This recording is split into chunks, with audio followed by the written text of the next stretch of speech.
Good evening. Good evening. Good evening.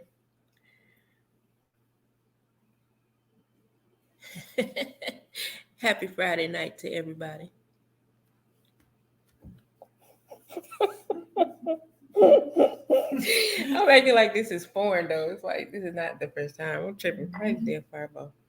I'm tripping. Let's see. I gotta change this.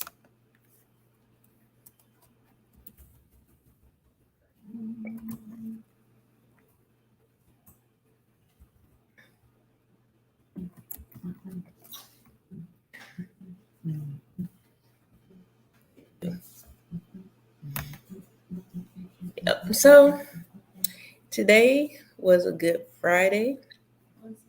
I've actually accomplished some things that I was supposed to accomplish. I would say I'm about 50%. Yeah, 50%. Because I gotta finish moving everything out, the rest of the stuff. It's only a couple things, and then get the place cleaned up so I can get ready, get ready, get ready, get ready, get ready, get ready. So I just came on here tonight. I got my sister with me, and I've just been chilling and being the observer that I am. And I started to think about distractions and how easily they come and distract us before we even know we're distracted. Uh, a distraction to me is anything that comes to take you off your square, anything that can cause you to get out of pocket, anything that can cause you to miss a warning or a sign or a blessing. And the reason why I say even the sweetest is because that distraction can be somebody you love. It can be a beautiful woman, a fine Negro man, a fine man. It can be you was watching something on TV and you only supposed to watch it for 20 minutes and all of a sudden you on there for an hour. It can be in the form of time, yep. Lost time. Mm-hmm. But I guess I just wanted to talk about it from that aspect tonight. What happens when the distraction looks good and probably feels good? It's easy. We'll set out to do one thing in a day and get distracted, and all of a sudden that one thing looks entirely different than what it's supposed to, or never happens at all. And I think that me personally, I'm trying to really, really stay focused so I don't miss those distractions, because even distractions come in the form of your own thoughts. Yes.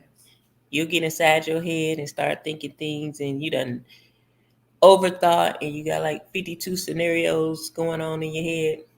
You don't know which one to pick, so you done took one of each 51 and put a little bit of this and a little bit of that and came up with a big old this and that, and then you still sitting in the same spot. Everything around you moving, but you in the same spot, distracted. There's a lot going on in this world right now. Then for us to become distracted by things that don't mean nothing. Mm-hmm. You can be distracted by something that has absolutely zero value to your life, that will bring you no value, that doesn't represent nowhere near what you represent, that will cause further turmoil in and around your life. Mm-hmm. So I'm like this. Are there good distractions? Or are they all bad? And if there is a good distraction, what does it look like? Does it have the opposite effect of most distractions? The thing that causes you to miss something? Mm-hmm. Can there be a distraction that happens, let's say, during a possible distraction that causes you not to pay attention to what came to destroy your path, but to cause you to stay on the same. Do we look at that as a distraction? That thing that stops you from being distracted. Distracts you from the distraction, if you will. That might sound crazy, but in my mind, it makes sense. You know what I mean? Like, it truly makes sense. I feel like distractions can even come in the form of help. It's like me and my sister was talking earlier about, when somebody really is doing something because they truly mean well, but at the same time, it might not be the thing that we need, and a person don't really realize that in the beginning, or in the form of responding or reacting to certain people, places, or things. Mm-hmm. Sometimes we give energy to stuff as humans, because we are. In the flesh. Yeah, the flesh will have you out here crazy, windmilling. Yep. When you might supposed to just stand down. Hey, the word, what's going on, buddy?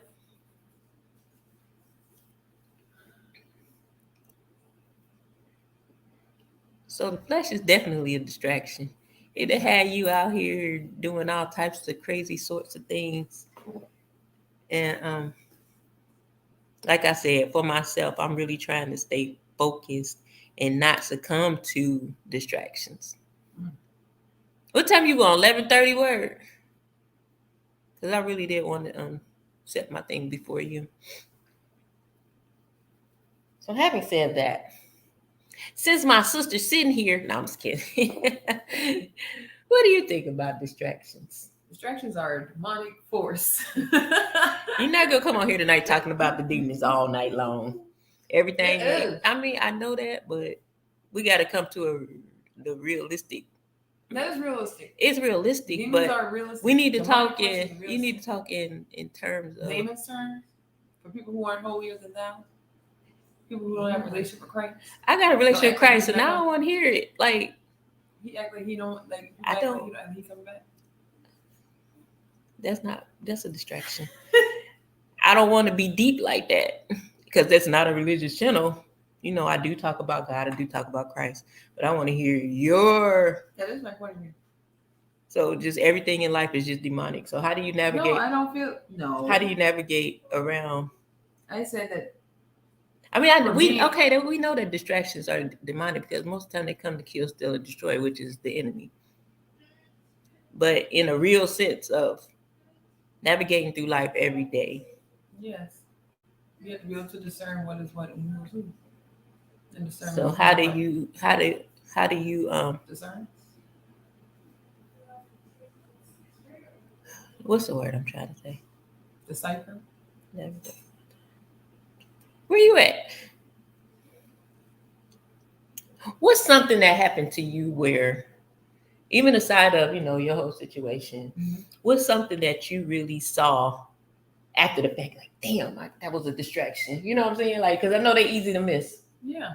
So, hey, realist. That night when I rolled over to that man's house, ready to fight that man, and people was calling me to give me makeup, that was a distraction.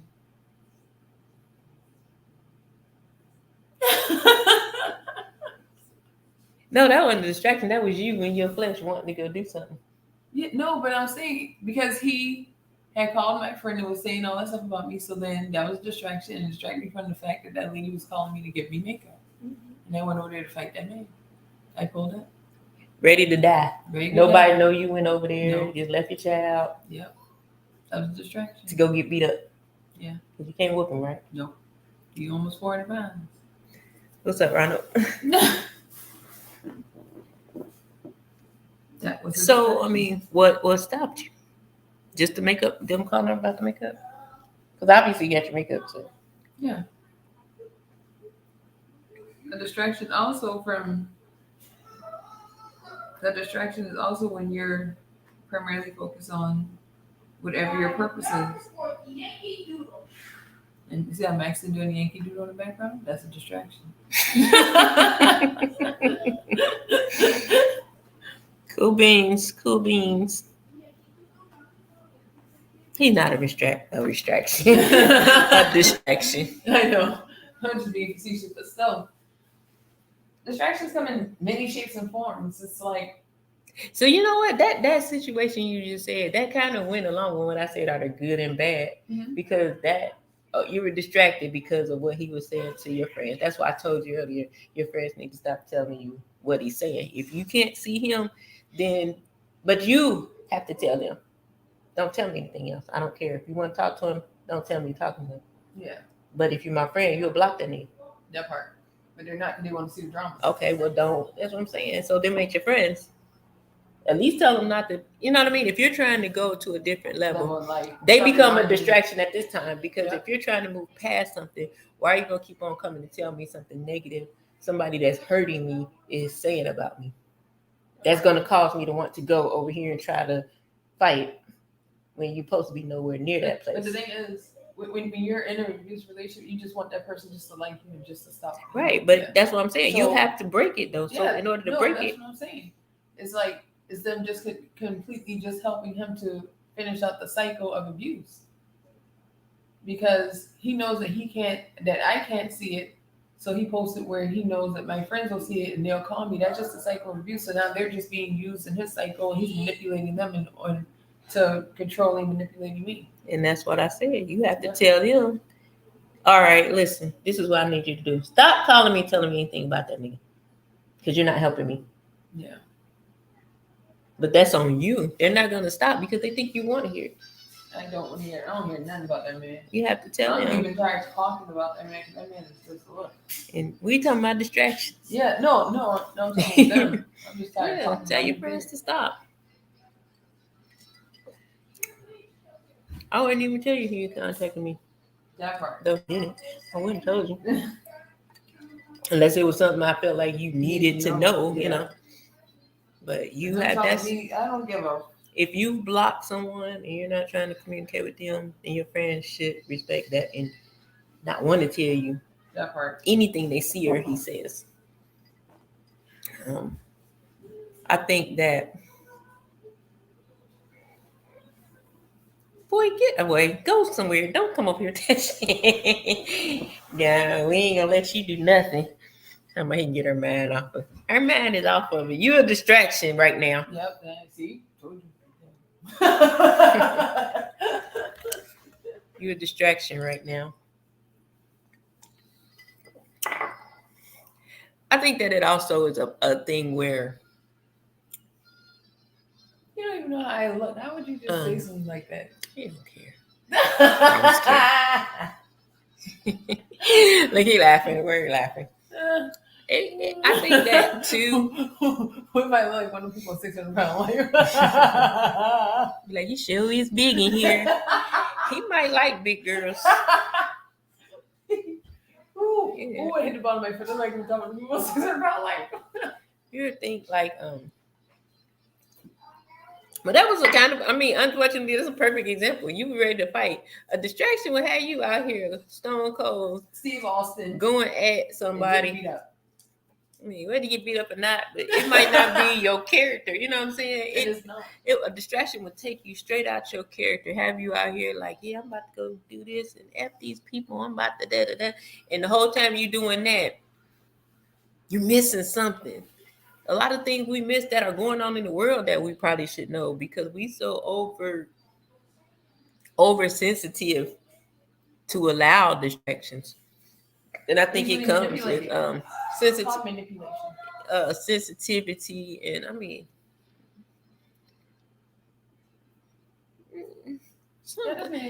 yeah, but also still because it's like sometimes it's so subtle. I wouldn't necessarily call it manipulation. Because the cat can walk across the street and you'll stop to help that cat if a car coming, and then I won't. That cat didn't. I'm just using it as an example. Or a little boy will be in the middle of the street and you will stop and turn around and help that little boy, and then as soon as you turn around and try to get the boy, boom, you get hit by a car. Somebody else snatch the little boy up. I don't know. Oh, like Hey, that girl boy. who lied said that that's why she get kidnapped with that girl. I mean, like I said, I believe to a certain extent it's manipulation. Then the other extent is we allow things to happen. Sometimes we know we're not supposed to entertain something, but we do it anyway. And then we be like, that's a distraction. I shouldn't have listened to it. Well, that's the problem. It's us most of the time. You're so human. When you know better and you still do it, we can't always be like, oh, that was a distraction. But It got me off my square. No, I'm not saying right, and because you're human, you have to own up to the fact that it might have been a distraction, but I fell into it because we don't miss every distraction. We ignore them. At the end of the day, you want to punish yourself, but so much. How much you want to beat yourself up for? Oh, I'm not saying punish yourself. What I'm saying is you have to be like, that was my bad. Yeah. I seen this before, and that stove was hot. I knew it was hot, and I touched it. Yeah. That's not a distraction. You knew the damn stove was hot, so you touched it. I still think it's a distraction. That's not taking accountability for when you choose. You have a distraction, then you have a choice. Maybe them girls distracted you, but you still made a choice to roll up over there, right? Yeah. I was wrong. You weren't manipulated. You wanted to go fight. No, he said you wanted to go. No, he said that was manipulation. But you fell for it, so you can't blame him. It was your fault. He shouldn't have did it. No, it's your fault. If I manipulate somebody, if I do something wrong, if I set somebody up, that's on me. I can't be like you can't blame the victim. You're not a victim. That's like if I set somebody up to get robbed, then I'm like, oh, it's your dumb fault for coming over here. So basically, falling for me. Basically, if you went over there and then you would have called me like I'm in the hospital, he bust my head open. He manipulated me and I went over here. No, you made a conscious decision based on something somebody told you. That was a conscious decision. That was running off emotion. That was running off of flesh. You made a conscious decision. You wasn't asleep. You're in your right, man. I'm not gonna let you get that off. You made a choice. You made a decision to get in your car, turn it on, and drive over there based off of what somebody said. And you know why I know that? Because you came back and said, I went past to see if my makeup was in the backyard. You went to fight. Oh no, that was a different time. See what I'm saying? and that's why you know it's a choice too, because you withhold stuff. You know better. No, that day when I went to go and get the makeup. That was a different day when I got all my makeup. Then the next day, the lady. That was the next day when the lady had want me to come and get her, come get the makeup. It's a choice. Yes, everything's okay. We're just talking about distractions and how they slide in before you really know it. You knew all day that man been inboxing them people, talking shit. So you have plenty of time to prepare yourself. Made a choice, and it's fine because you're a human being. Yes, but sometimes we can't blame a distraction. I don't agree with that, and I'm not about to sit here and be like, oh God, I got manipulated, so I went over there. You didn't get manipulated. You got pissed off. And you made a choice. Listen, Linda, listen. Nope. You got pissed off and you made a choice. You got pissed off and you made a choice. In my head, you got pissed off. The fudgesicles. You got pissed off. I got pissed off. And you made a choice to I made a choice. I wanted he gets on my Ain't nobody nerves. Pull your arm, twist your head. That man gets on my push nerves. You, poke you. Like, just go away, Satan. You picked up your key. And I got in my car that God blessed me with, and I shouldn't have gone over there. You didn't get manipulated. You made a choice. Yes, I made a conscious decision to go over there. Okay. Now we made it past that hump. Cause sometimes it just ain't a distraction. I mean, shit. That's just the bottom line, and that's for myself too. No, she's in the full-blown relationship with Jesus Christ, Ronald. She is not crazy. He's talking about I like him crazy. I am not crazy. Nah, it's a little more than that, Gary. You ain't been here when she been on? You must not been here for them first 2 videos, especially the first one. In a nutshell, it's a dangerous situation that she's breaking away from, and it's not always easy for people to come out of those situations. So kind of just navigating through not repeating past behaviors or habits. Do you have bear spray? That part. That's why we know. Never mind. I can't even talk the way I want to talk about shit. Ronald, go away. Mm-mm. You must not have been on here. She came on and told her testimony of how she came out of abusive relationship and how it takes. I mean, this is her 10,946 like 14,976 times leaving this man. Are you ready to get out? Yes. Because I'm too young to die. Everybody ready to die until they getting choked out and they about to die. Shit.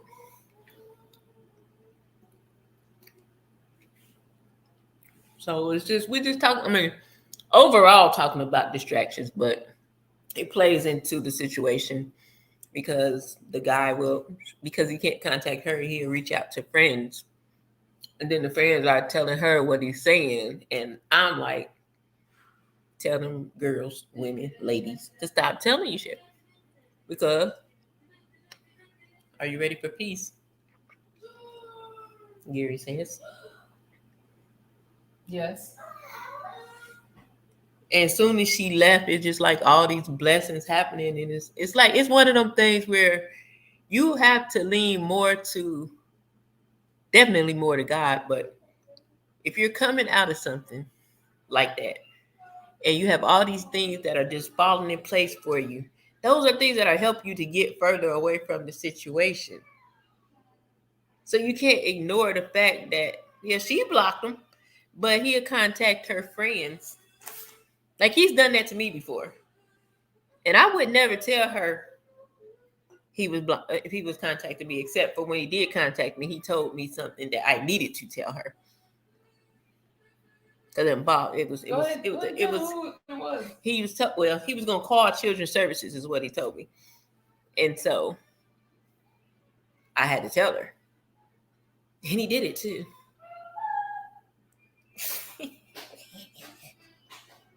Ronald, go home. So, do you want to go to Bible study one day? No, I'm damaged and I'm still healing through trauma. I don't need no help with Bible study. Getting ready to drive. I'm not in the bushes. So you mean you might be delayed, is what you're saying? Yeah, so we're navigating through this. And it's kind of like we if you go back a couple days ago, she kind of told more of the story, and we talked about how it's definitely hard for people to come out. We talked about how she feel like she got to that space of even allowing that to be, far back into childhood and things like that. We talked about how it affects the people that love you. Although it's you going through it, there's things that when they leave, we don't want them to go back. But then when they go back, that's like a blow every single time. It's like it when people are in these situations, it doesn't just affect the person. She has a son, so of course it's affecting him big time. And I know it's hard, but in my mind, it's like if you can't do it for anybody else, do it for your child. I've never been in that situation. Ain't trying to be. Hope I don't ever fall into it. But you know, I don't. I don't judge her. I just love her, and I want her to know who. She's worth more than a handbag, a car, a dog, a house. Because I'm like, no matter the handbag, he still treats you like a dog. That part. That's what I'm saying. I'm worth more than a handbag. You have a pretty ass handbag, but you're not a Doberman Pinscher. But he'll kick you like you want. And it's this thing in you that wants to just shake them and be like, "Don't you see this? Are you tired?" Then you're like, "No, I'm going back." And she's like, "The hell." And God has blessed me with a whole house. My sister furnished the house, and I still went back. Oh my God, more cash apps is coming in. See? Stuff like this. I wish my damn cash app was ring. It's confirmation. I gotta save this money so I can get my apartment. But they say confirmation over and over again is a sign of disobedience. Huh? Stephen Chestnut. It's a sign of disobedience. If you know how somebody be like, oh, that's confirmation, then they be like, oh, that was confirmation. Mm-hmm. Oh, that was confirmation. No, I mean during the conversation that we were having, I mean keep going. Me. Yeah, I mean I know that, but what I'm saying is like some people, you know how some people like, okay, say for instance, let's say you got the word that the man said, your help not come from the man, and then you'll hear that word again, you'll be like confirmation. Mm-hmm. Then a few years down the line, you hear it again, confirmation. Mm-hmm. You'll hear it again, confirmation.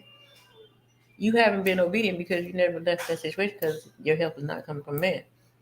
It means you like if you after so many times of something being reconfirmed to you, that means you're ignoring something. You're not doing something. That's from the aspect of that. But what if I'm actually still walking in it and and if I'm out of it and I'm still following that word of that prophecy, then I'm still just saying confirmation that I'm going right, and that's like a cheer on from God to keep going.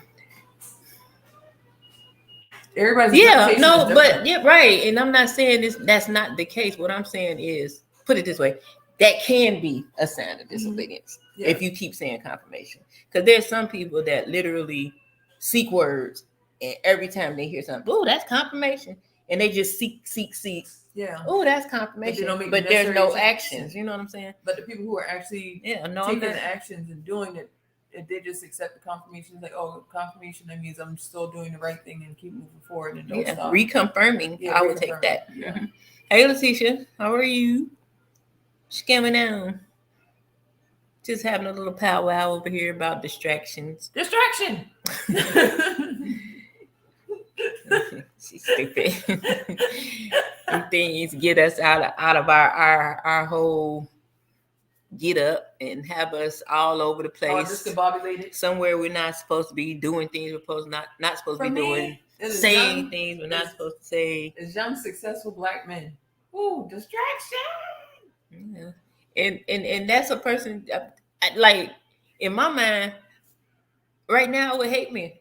If somebody was beating me, the last thing I would want is another man. Yeah. That wouldn't, because you thought he was successful. Yeah, but he was lying. So can the next man and the next man. It's like this. If you're still walking through your healing process, if he was a liar about his success, to me, if you haven't healed from this liar, it's easy for another liar to come in and trick you the same exact way. Yeah. Because something has to change in here. You know what I'm saying? So what is that? Stay away from them damn men. That's a distraction. That's a demonic spirit that keeps on jumping from man to man. And that's the same spirit. And that's what I'm saying. But it ain't. It's not just a spirit on them. It's a spirit that has to get out of you. Yeah, and that's what I'm saying. I just said my distraction is successful black men. You have to do the work, because I don't think that you're seeing successful black men. You're seeing what you think is a successful black man. You're seeing what they tell you. I'm successful. I have this. That boy got a nice house, and he only 24. You ain't? Did you go over there? Yeah. So you went over to the man's house? Yeah. His door and everything got his initial on it. Is it red? Nice. Huh? Is it red? No, it's not a red door. He's only 24. That's what I'm saying. He owns his own house. He graduated with an MBA from Charleston Southern with a full scholarship. And he got all his teeth in the hair. But that don't make him good. But you acting like I just married the dude. No, I'm just saying. I can still talk to somebody. I'm not going down to the courthouse and saying, hear me hold the flowers to my left, and Maxton, you're the ring bearer. That ain't what I'm saying either. Okay. What I'm saying is this: you trying to walk out of a bad situation. That's just somewhere you ain't supposed to be. You don't even have clarity to even entertain a serious thing. It's only based on he has a nice house. He's successful. He makes this much money a year. You've yet to know anything about his character, because he can have all those things and then still choke you out. He can truly have all that stuff and still beat the hell out of you. Yeah. So we can't look at those things. Those are superficial things. You got to look at their character, how they treat you for real, not what they have. That's the distraction, is You can have those things for yourself. Yeah, I don't need a man to have that thing. God has already told me that. I can see it now. I didn't say that.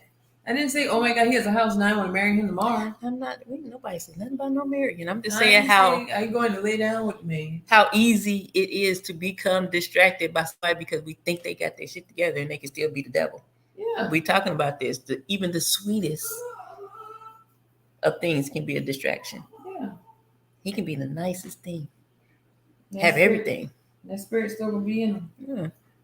And as long as you're on the opposite side of healed, it's likely there's something off in there. Mm-hmm. Because, like, even with myself, I believe I'm single right now because there's still something, although I done overcame a whole lot of stuff, there's still something that will probably attract the wrong thing right now. Yeah. So I got to keep working through my process. Could I be in a relationship now? Do I see things more clearly now? Yes. Do I notice red flags sooner? Hell yeah. That's why I'm not dating nobody because I see the red flags in the first phone call. And I just stop talking to them. I don't even entertain it because it's like once I entertain it, I open the door, and then those things that I cleansed myself of and got deliverance from. Yeah. You know, they coming back and they come back with 7 of their buddies. Mm-hmm. Now I done gained back with 49 new demons up, and then I got to work to get back out of that again. Mm-hmm. So I'd rather be single and taking care of my business. I feel like once I get to that space when everything is good here, then you're gonna be right there and I'm gonna recognize it and I'm not gonna have a doubt about it. I'm not gonna be tricked by it. It's not gonna be like this distraction. It's gonna be the person that's that's supposed to be for me or that is for me. Try the coffee test. Go from there. What's the coffee test? Boy, talking about don't run into nobody like him. Duh. Ain't nothing wrong with you. Makes him a wanted man.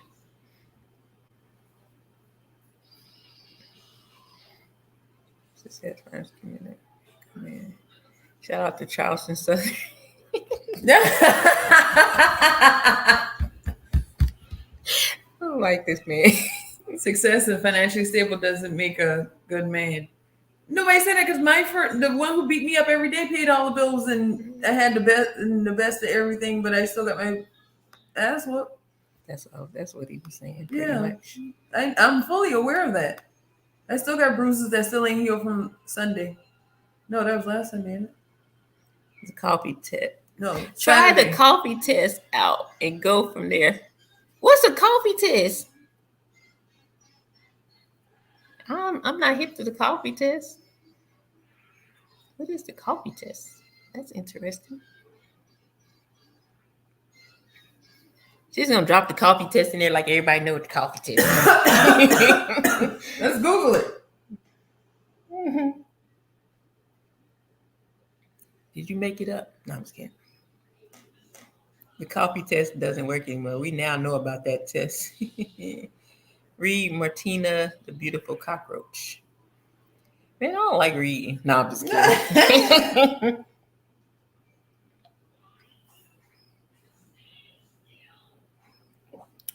Oh, candidates who don't offer to take their empty cups back to the kitchen at the end of their interview are likely to get a job offer from.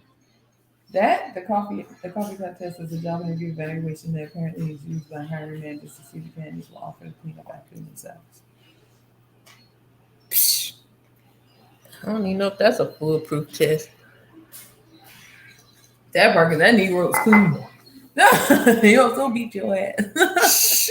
Man, a man in their shoes or their car, hey, it's some dudes that'll beat you if you, man, they love their car more than you.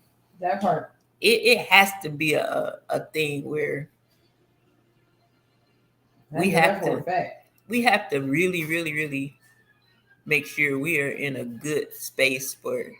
I mean, it's just unfortunately as bad as we want to date. Sometimes you're just sitting until you're ready. Especially if you. Okay, say if I date 5 different dudes and they all did something different, they all look different, they all sound different, everything was different. but they all were the same. That means it's work to do. I used to attract the same man.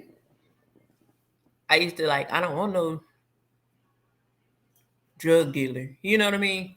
So I would, working guy. It'd be like drug dealer, working class. I'm saying after dealing with so many street dudes, all right, I ain't gonna mess with no more street dudes. This dude gonna have a job. You get with the dude that work, but he still treats you the same as he was just legally, but he still was a dog. Like no matter what, the same guy came back. No matter what his occupation was, no matter what, and that's when you have to know that you are a direct reflection of what you attract. So therefore, you have to be having some self-actualization. These things are coming to me because these things are inside of me. They smell me, they attracted to me, and they're going to come. And they know how to get around it because they see exactly what you're dealing with.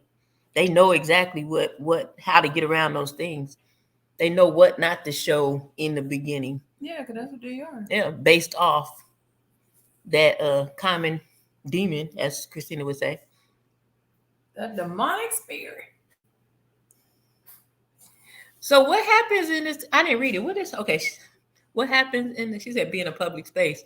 What was it again? Tell them the coffee got test. So easy. If candidates will clean them after themselves. No, I don't think that's it. Because she's saying do it in a public place.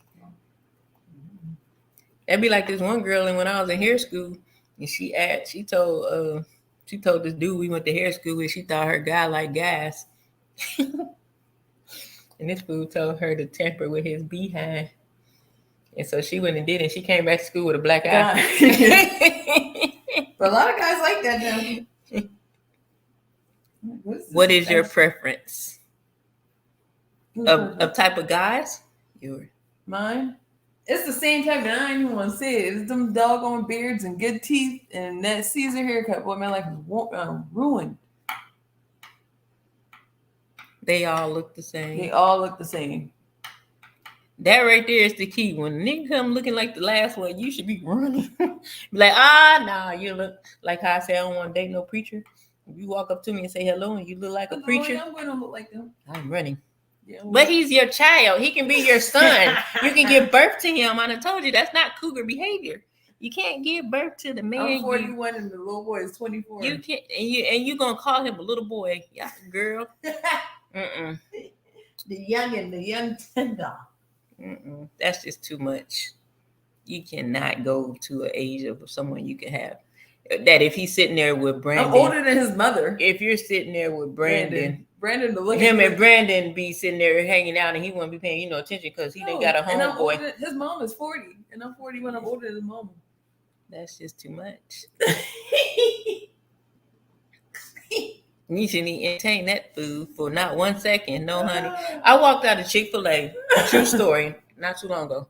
I had picked up an order there, and I was walking out, and the guy came out like, "Excuse me."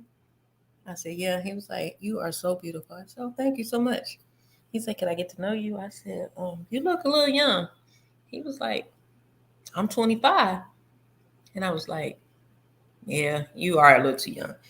I said, "Yeah, you too young." He was like, "Why?" I said, I said, "Honey, I said, you're younger than my children." And that's it. You know what I mean? It's like, he was very, and I told him, I said, "You are handsome." I said, "I hope you do meet a nice young lady. But I'm 50 years old. I'll be dead wrong screwing that little boy. He gonna be calling you mommy."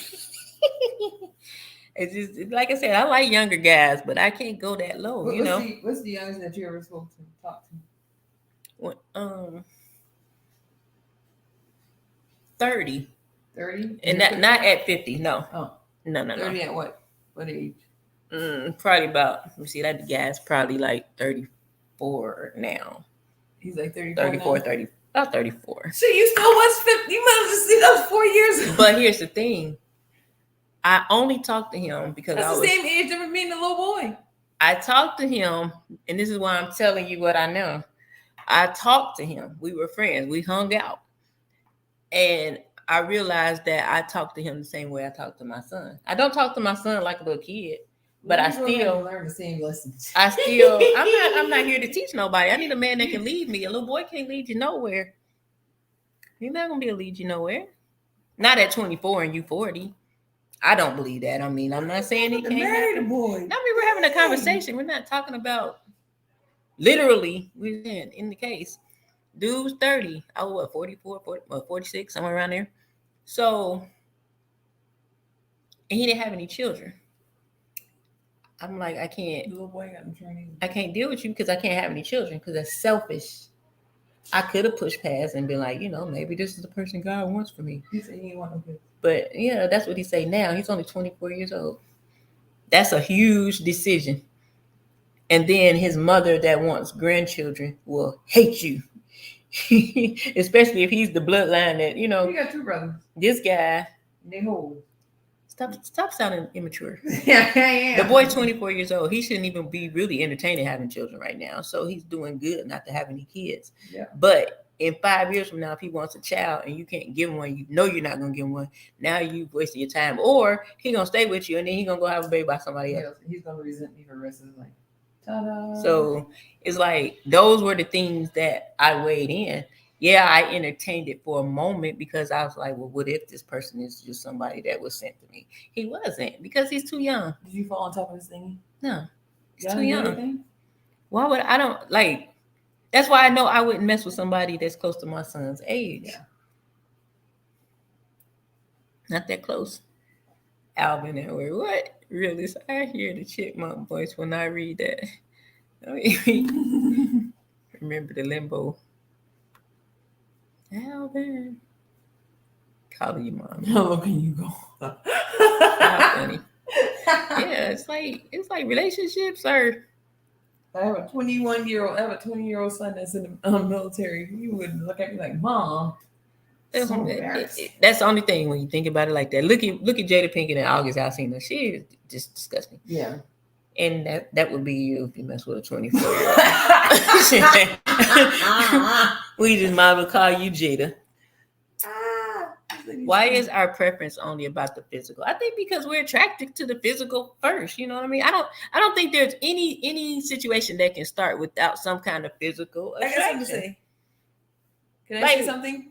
Wait a minute. How do you get past the physical to even be attracted to anything else? No. It's usually sight. I got something to say. Okay. I already tried dating somebody who I didn't find physically appealing. And they still did the same thing. Shit. It don't matter. People inside. It matters, but you got to clean you. Yeah, that's why. Someone. Didn't I just get that saying that? It don't matter. But I'm talking about in my past. I'm just saying. He just said, why does physical appearance matter? And I just made a point. No, I said, why is our preference only physical? But the thing is, I tried a different type and it still didn't work. Yeah. It's not always, but you can be ugly to the whole world. I still feel like there's attraction. I'm going to find something physically. For some reason, because of the way I look, I make them look better, and then they let that shit go to heck, and they feel like, okay, I got her, and she's pretty. She done been on America's Next Top Model. Hey, Big Bye, how you doing, brother? She done been on America's Next Top Model twice, so I know I can get another one. Or she goes viral every time she posts a video, so let me go ahead and see if I can get another one. No, because my self-esteem is just fucked up, so I fell for your stupid ass. It's like I was trying to build. I think that our initial connection to people is physical. When you see somebody, be like, "Wow, I wonder what her name is. Wow, he looks nice." It's something that attracts you to him, and I think it's automatically first. Everybody's physical attraction is always first physical, but everybody's attraction is still different. I dated a guy. I know he was ugly, but I still found something physically attractive to him. Somebody else might have been like, "Oh, that's so ugly." Yeah, but me and him had a very good relationship. All your exes are not the best. Mine are fine. Girl, the boy beating your ass is ugly to me. He is fun. That's what I'm saying. It's preference. You have never seen my exes. That's the thing about it. I know. That's why I was just joking. But you took the use like, if I can ex, I can. But no, he is not fun. He is fine. Yeah, he ain't worth that though. He is fun. He ain't worth that. That's why now he out of the club trying to find another me. He won't. That should be the last thing on your mind. He won't. I'm just saying. He might. Shit, and he gonna beat her up too. He will be able to find out Christina. Yeah, he will, because he's gonna find the thing that's inside of Christina. He's not looking for the Christina on the outside. He's looking for that thing on the inside. He ain't gonna find anybody like me. Ain't even about what it look like. He gonna find that person he can manipulate. He don't even care what you look like. If he did, he wouldn't be hurting you. That is true. You wouldn't have bruises. He don't care what you look like. He wants to make you ugly. He sure does. So don't think that because you're pretty that he's now I gotta find one to look like her. He gonna do the same thing to her because he's a demon. Ain't that what you said? Yeah, he's a demon. No, she don't need to start dating. I'm about to block you. I be trying to be nice to Ronald. I'm about to block you. Yeah. I mean, it's a process, Gary. You know, like everybody, you know, we all go through something in life that isn't necessarily the best thing. But it's like we have to come to a place of wanting more for ourselves and not find reasons why this is that. I'm not saying she's doing that, but I'm saying just as a whole, you know, we can't say like in the sense of that, you know, the statement you just made. He out the club trying to find another me. I don't care what he's trying to find. He can go out and find him a dude, a man. Long as he stay the hell away from you. That's all that matters. I wouldn't be concerned with what he's looking for. Because I know for a fact, if he finds somebody that look like you, it's because something inside of her. He's not looking for the outer. He's looking for that thing on the inside that he can attach on to and then tell him, oh, I got this, I got that. I'll take care of you. Get rid of all your clients. I got you. Don't call none of your friends. I got you. You only need me. Let me be your best friend. It's me and you against the world, baby. We're going to take over. I'm going to buy you everything you want. I'm going to buy us a house. Get out. Come back. Boom, boom, boom. Get out. It's like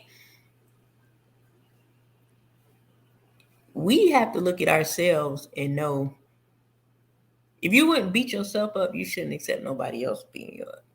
If I'm not willing to get up and run into that wall right now and bust my head open, nobody else has the right to do that to me. Yeah. You wouldn't do it to yourself. So it's like you have to get to this place where you have to say enough is enough. I'm not allowing this to happen to me anymore. Yeah. Because you can die. Yeah. I mean, it's real life for a lot of people, Ronald. No, she's not going to stay single forever. She's going to do the work that she needs to do to be in a place where she's successful on her own. Or not success. She's successful on her own now. But till she's in a place where she's healed enough to realize that she can do it on her own.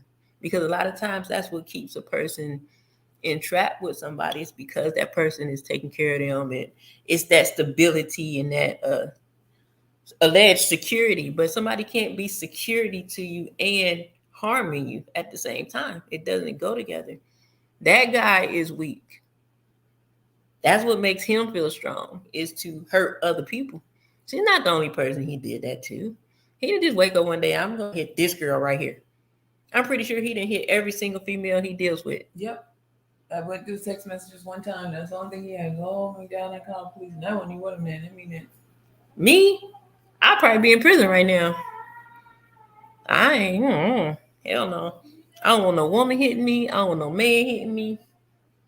I don't even want your little kid hitting me on that thing because I might punch him across the floor. Now, let me quit that. But no, man.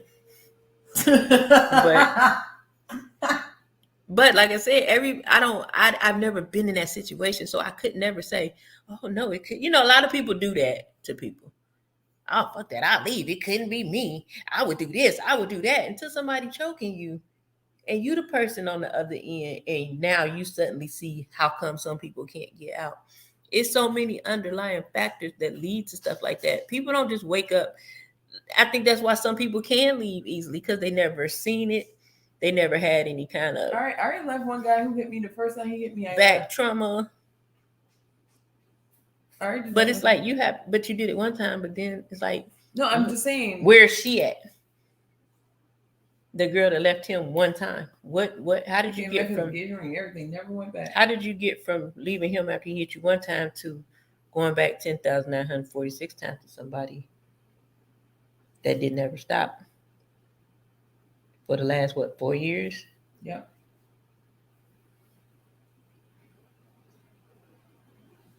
let her improve. That's what I'm trying to, that's the only thing I can do is encourage that, to improve your mental trauma. So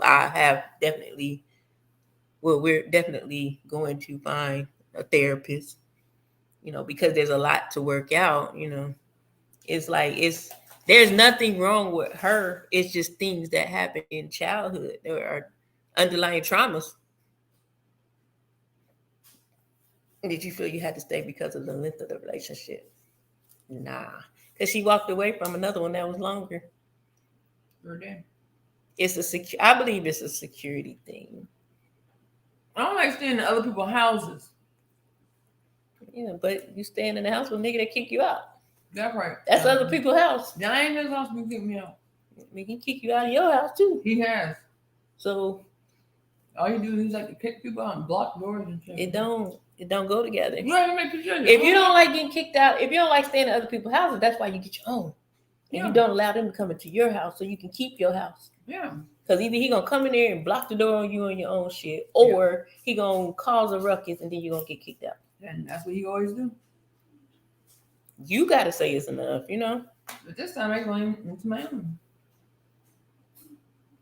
Last time I had my own house too, remember? Yeah, I remember. And I still went back. I let him come here. I know you did. And I didn't even know you did, but I know you did. Put it this way, you didn't have to tell me you did. I know you did. Yeah. Because when he went to jail for beating me up for them 4 hours straight, and I went round for round Floyd Mayweather, and I had them 2 black eyes. I think I had 3 black eyes. Now I only got 2 eyes. I hate you, man.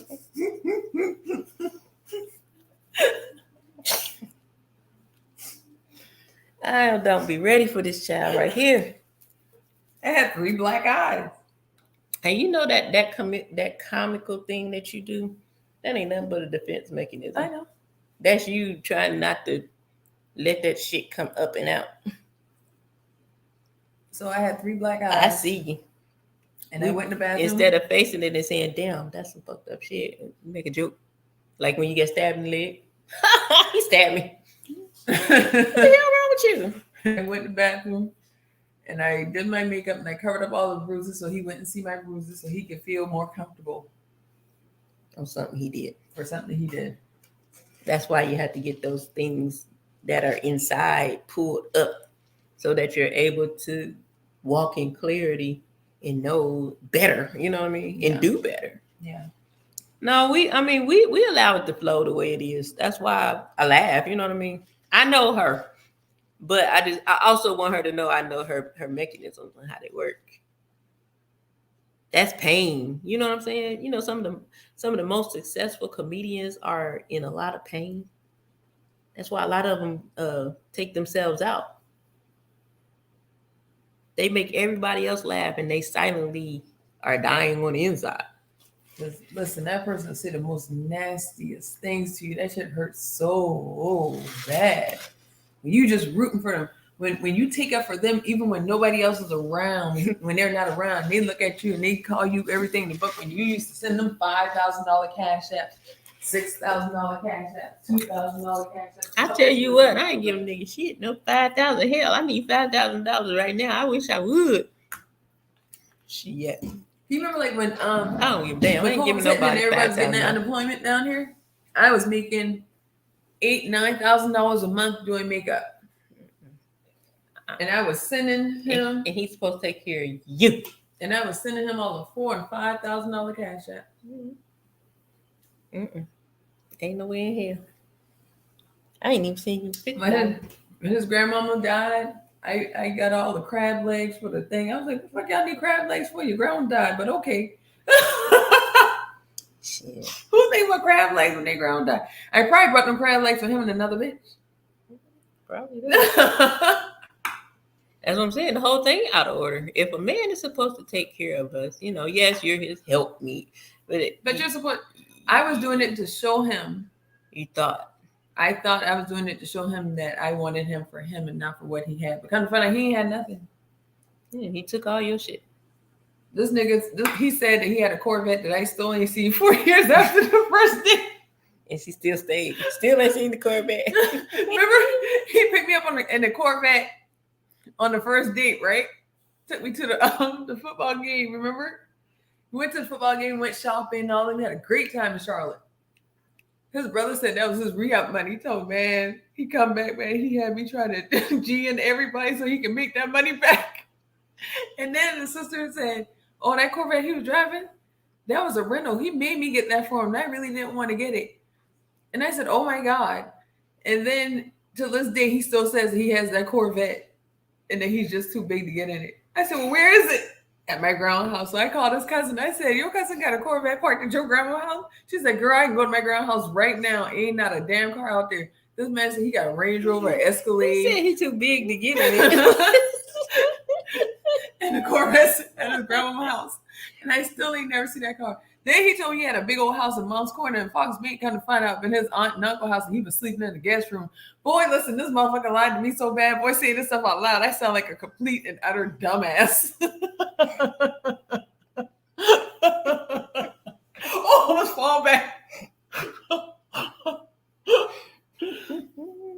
Oh my God. But you knew that in the first year. I knew that in the first 6 months. What you thought the damn cars was gonna magically appear? Magically delicious. Gary said a prayer.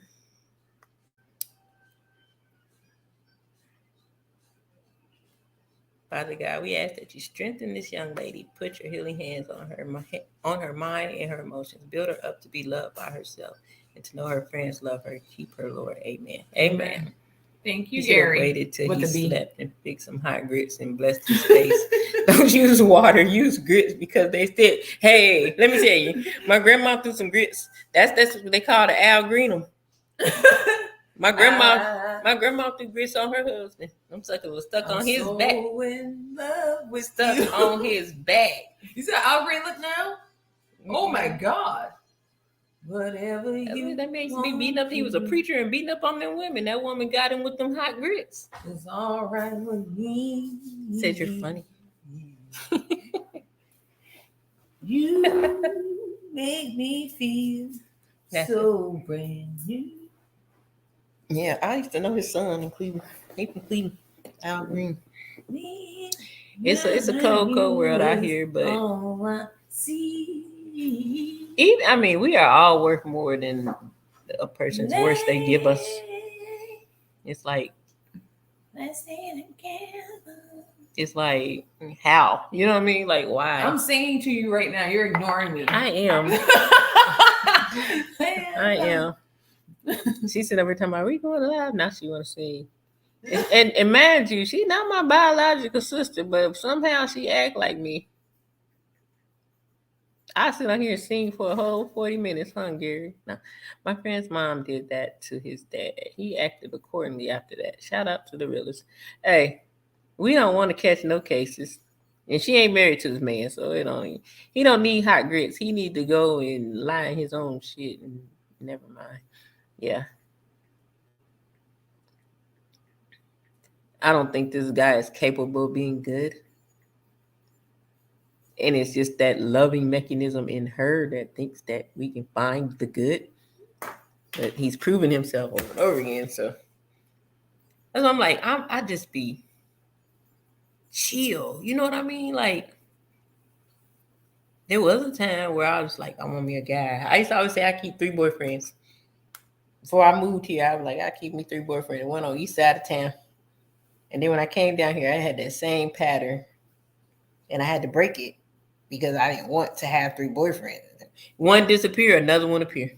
I always had 3 boyfriends. I got a boyfriend in Cleveland, East Cleveland, and Shaker Heights. I got one in Maple Heights, East Cleveland, and Shaker Heights. It just had to be 3. I don't know what the 3 was about, but and I know for myself, it was always different reasons. Each one of them served a different purpose. Be encouraged. Allow God to work on you. And that's the one thing I can say is she has a tremendous zeal for God. She desires, a close relationship with God.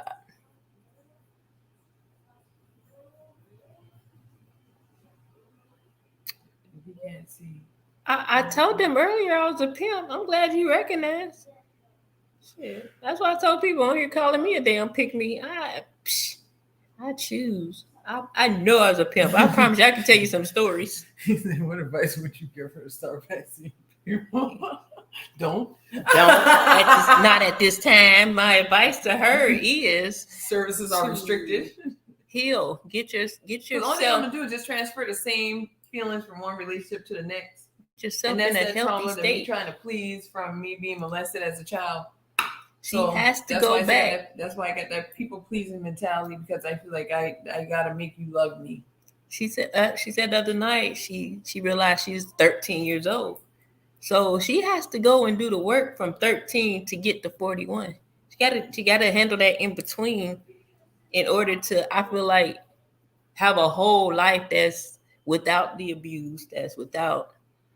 But the thing is, when you're raised with a whole lie, people lying just becomes. But you stop it now. No, I know. Yeah. Doesn't mean doesn't even get the thought out. So basically, when you're raised your whole life and then you find out that your life isn't what you thought it was, you just become okay with accepting people's lies. Like for your dad to sit in your face and tell you, "You don't mean as much to me as my wife does. Y'all two are a quarter of a half that came together to make a whole." What man sits there and tells his daughters that? So from then, I just was out there looking for men to love me. How can I make you love me? What can I say to make you really care about me? But yeah.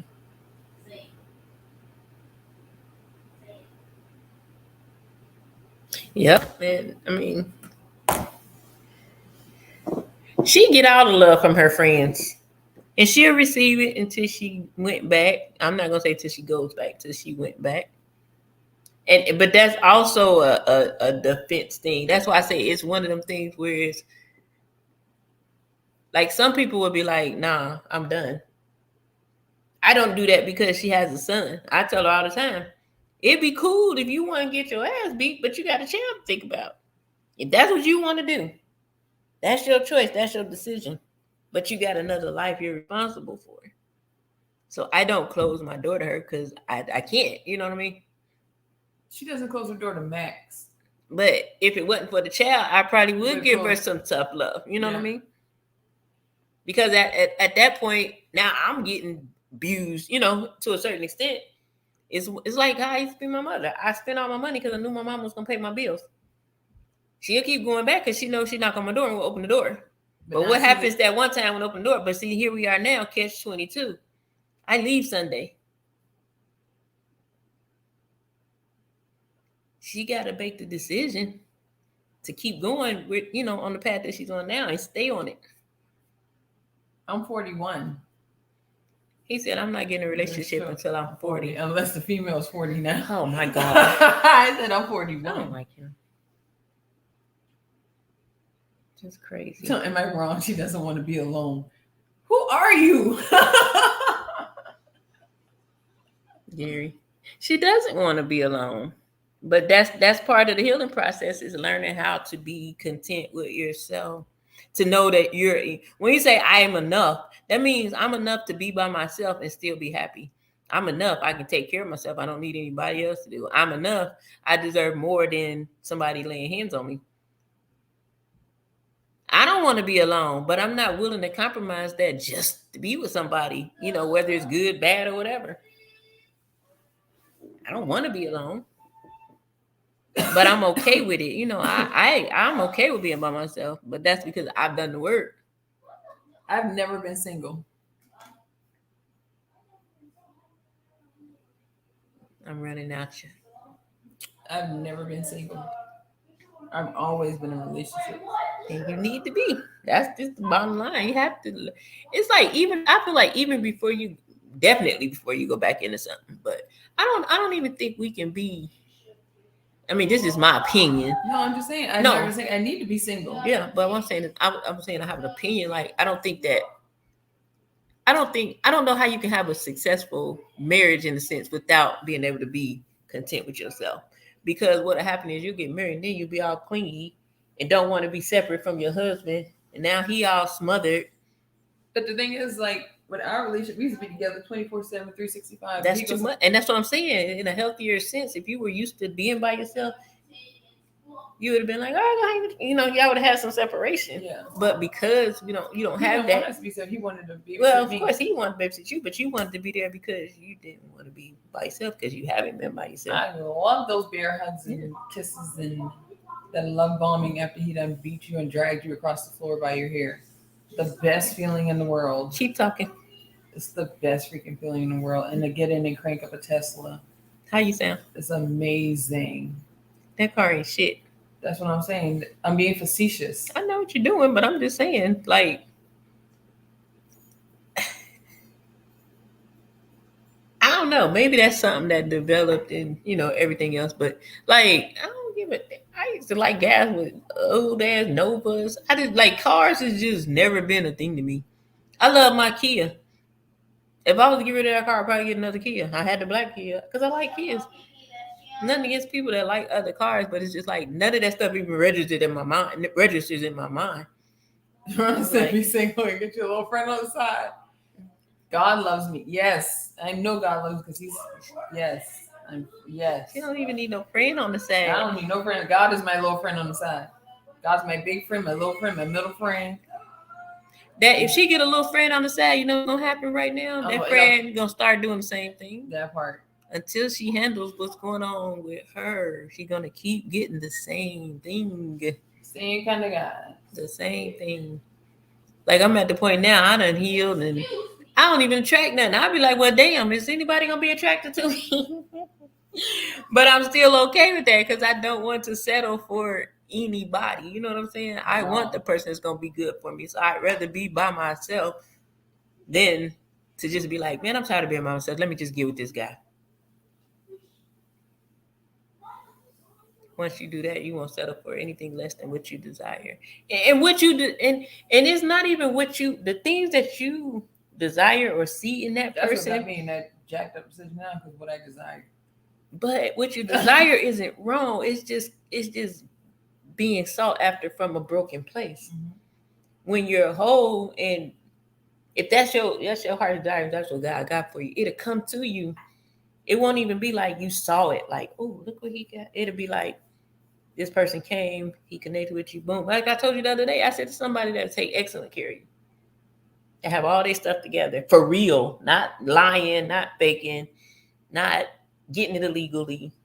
There's people that have nice things legally. Yeah. We want that. I ain't breaking no hearts. If I do, it's because I ain't trying to holler at you, get on my nerves. Go on somewhere now.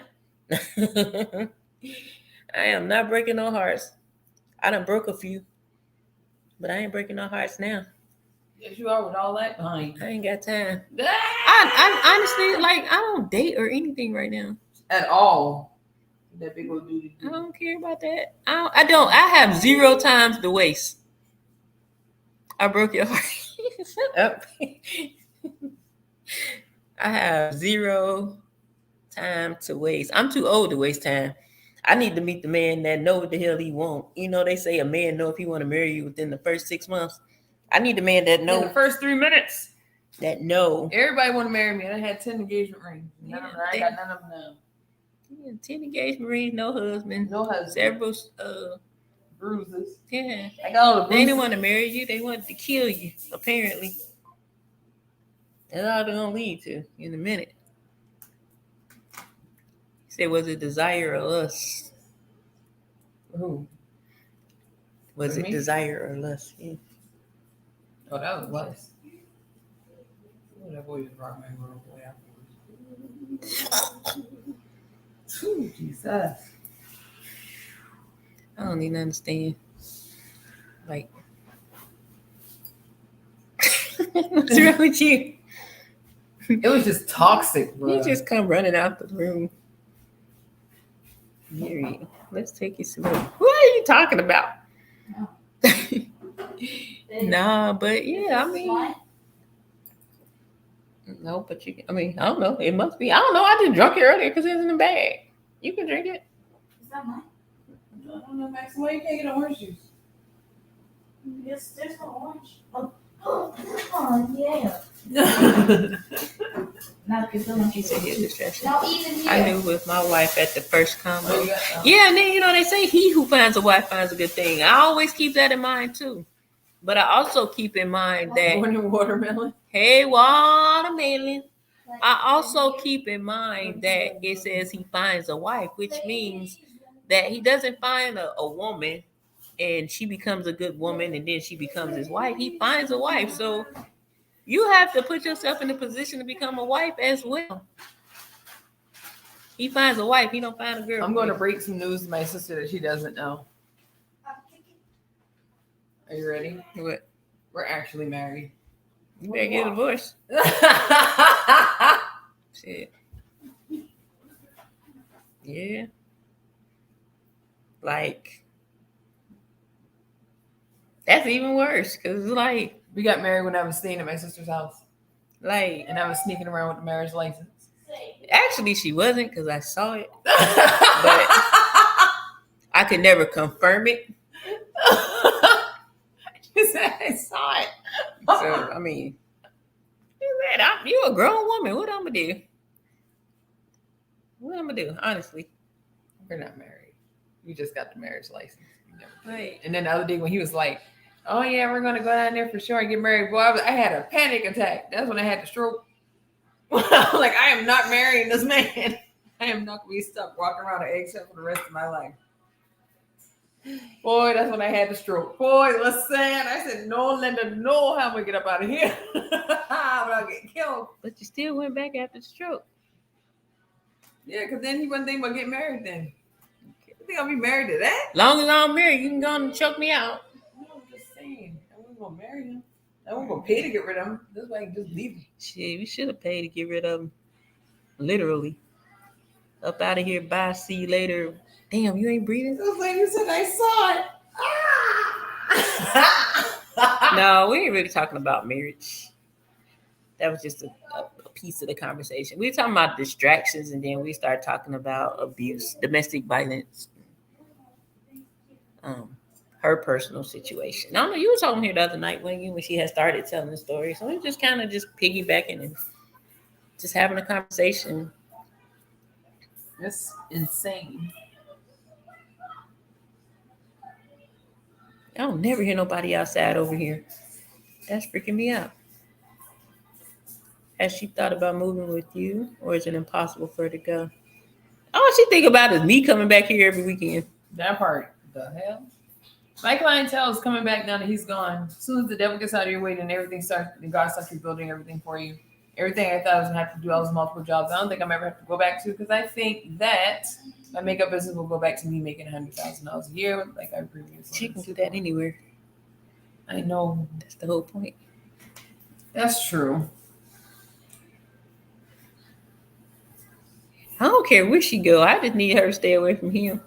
You moving with Gary? Oh, who's Gary? Gary with the B? Bust it down, Gary Brown, right there. Everybody look me up on Instagram. Makeup by Christina Max. Hey, I'm just playing. Watermelon might want to follow you. Makeup by Christina Max. That's a you. I mean, I. CHRISTINAMAX. But he said he was driving, so he probably won't be popping in that much. Or he probably pop in when he can. Bust it down, Gary Brown. Here you go, Meek. Wait a minute, you're not gonna blame me for that. She said she moving with you. And I said, oh, I missed something. Listen, hey, I think y'all had a nice dialogue today. Gary's so caring. No, that's her IG. Do not inbox my DM my sister Ronald. Talk about call me. Is he gonna do it? Huh? He's gonna do it. He's gonna DM you. No, why would he do that? Because he do it. If he know my inbox, look, he wouldn't even try. Because I got over 2,000 unread messages because my last video went viral. All my videos go viral. So when they think, "Oh my God, you're so gorgeous," and I'm like, "You don't even know how to fuck my body look." I was beat the hell down.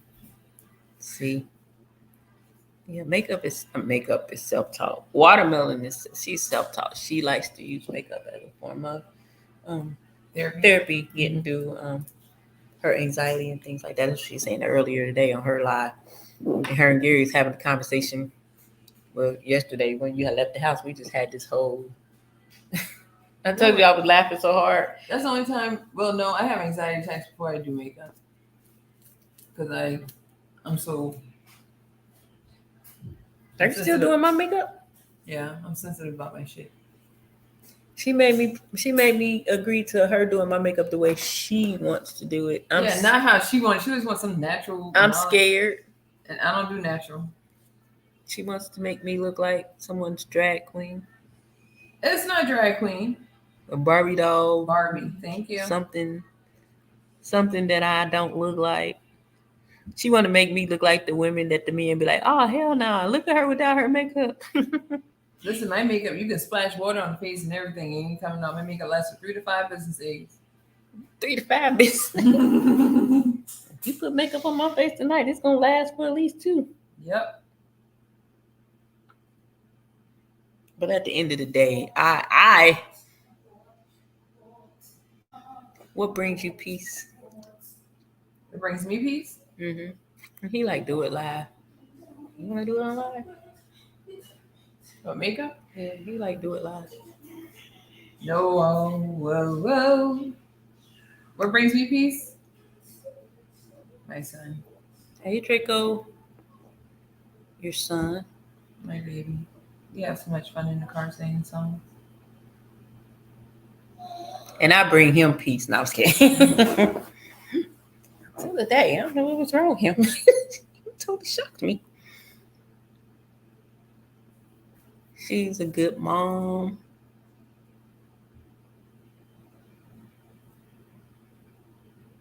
She's a good lady overall.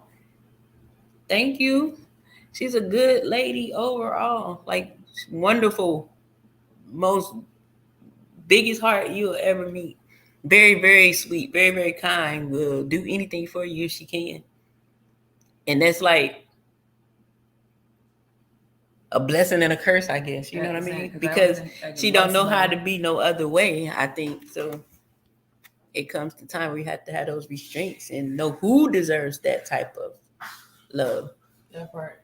The one thing I admire most about her is that through all the turmoil and things that she was going through, she never ever stopped seeking God. You know what I mean? Like I wouldn't know what she's going through, and I never stopped seeing her. I know that was her way of pushing through things because she never stopped talking about God. Like on social media, you will always see her just basically sharing words, sharing videos, sharing real.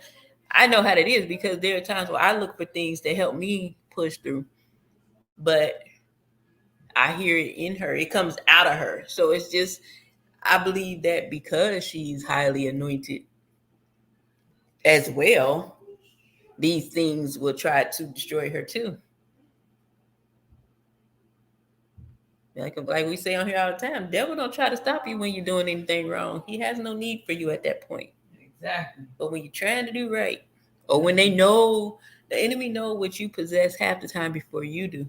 That part. Say it again for people in the back. So it'll try to stop you at all costs. Yes, ma'am. If this woman right here gets from point A to point B, this is going to happen, and it's going to help all these people. So we got to stop her here. I got to keep her bound. I got to keep her distracted by this, that, and everything else.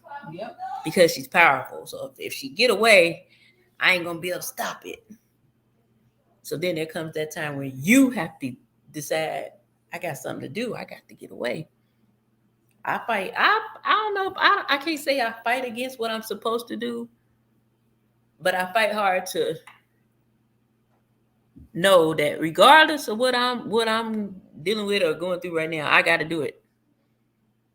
So if that's, yeah, she has a beautiful spirit. If it's press play and talk, that's what it is right now. Yeah, she knows how to cook, and she don't cook for men. No, Unless it's Brandon and Maxton. I cook amazingly. That's why men go crazy when I leave or when they put me out and I don't come They back. don't go crazy. They just want to still be able to take advantage of the situation. I'm an amazing He went woman. crazy when you was there. He didn't go crazy when you left. He went crazy while you was there. I'm an amazing woman, and when you realize that you're missing out on an amazing woman, you start to go crazy. No, he's just the devil. He's gonna treat every amazing woman the same way. You don't have nothing to do how because the true love of his life is a man. It doesn't have it. Get away! No, it doesn't have any. Oh God.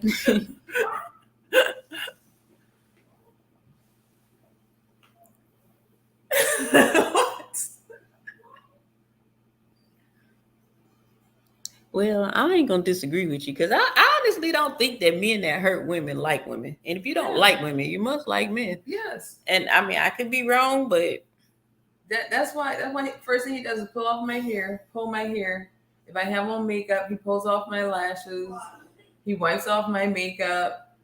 He does all of that, and he critiques. Like, that's why, because he wants to be the one. He wants a fresh beat. You need a fresh beat on in a nice new way, so we can call him Patricia. Bye. Go get the makeup. I need a break. No. I need a break. Oh shit. In a way, I'm right. What, that men that beat up women don't like women?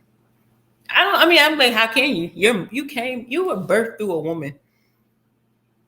I know that men that love their women, let them, I would never be a woman that say, you know how they ask, what do you look for a man? And the first thing a woman to say is a man that loves his mama.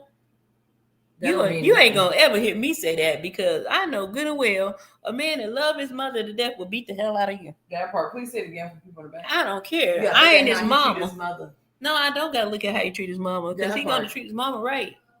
That part, say it again, sister, for people in the back. Heck no, that's a poor thing to look for in a man. How he treat his mama. All I want to know is how you treat me. Because I can't base it on how you treat your mama, because I'm not your mama. A man would never do the things. He can't do the things with you that he don't do those things with his mama. Of course he don't love his mother. She raised him. Then you got the men that don't like their mama, but they treat women good because of that. Because my mama wasn't crap. I'm going to make sure I treat any woman that I come across. My mama abandoned my little brother. My little brother treat that whole ass wife as his like a damn queen. That's it all. Yeah. but that's because that's what you want. She calls him to get kicked out the military and everything. She ain't worth the damn. But I'm not saying not what they have, but to be treated like a queen. Yeah. I be looking like, how the hell you treat fuck? And now you over here rubbing feet and everything. That's just too much. Even somebody ain't abusing you, I'm not touching your feet. I rub feet. I kiss feet. I rub him down. I wash him off. I do it all. I lay his clothes out, and I still get beat up. See, that means and he'll still flip at a drop of a dime if he don't get his way. Like you was a slave, man. No, I wasn't. I was submissive, and I loved my man. Girl, that's beyond submissive. Ain't that a page they said? Nah. We can go to the nail shop together and get our feet done, but I'm not rubbing. I might rub your feet, but I'm rubbing my man's feet. I ain't doing all that. I ain't got time. I'm kissing my man's feet. I'm rubbing down. Why are you kissing his feet? Because this world is hard enough on black men as it is. And kissing his feet help him get that's what I want to do. That shit didn't work. Nah. So she must be from Jamestown.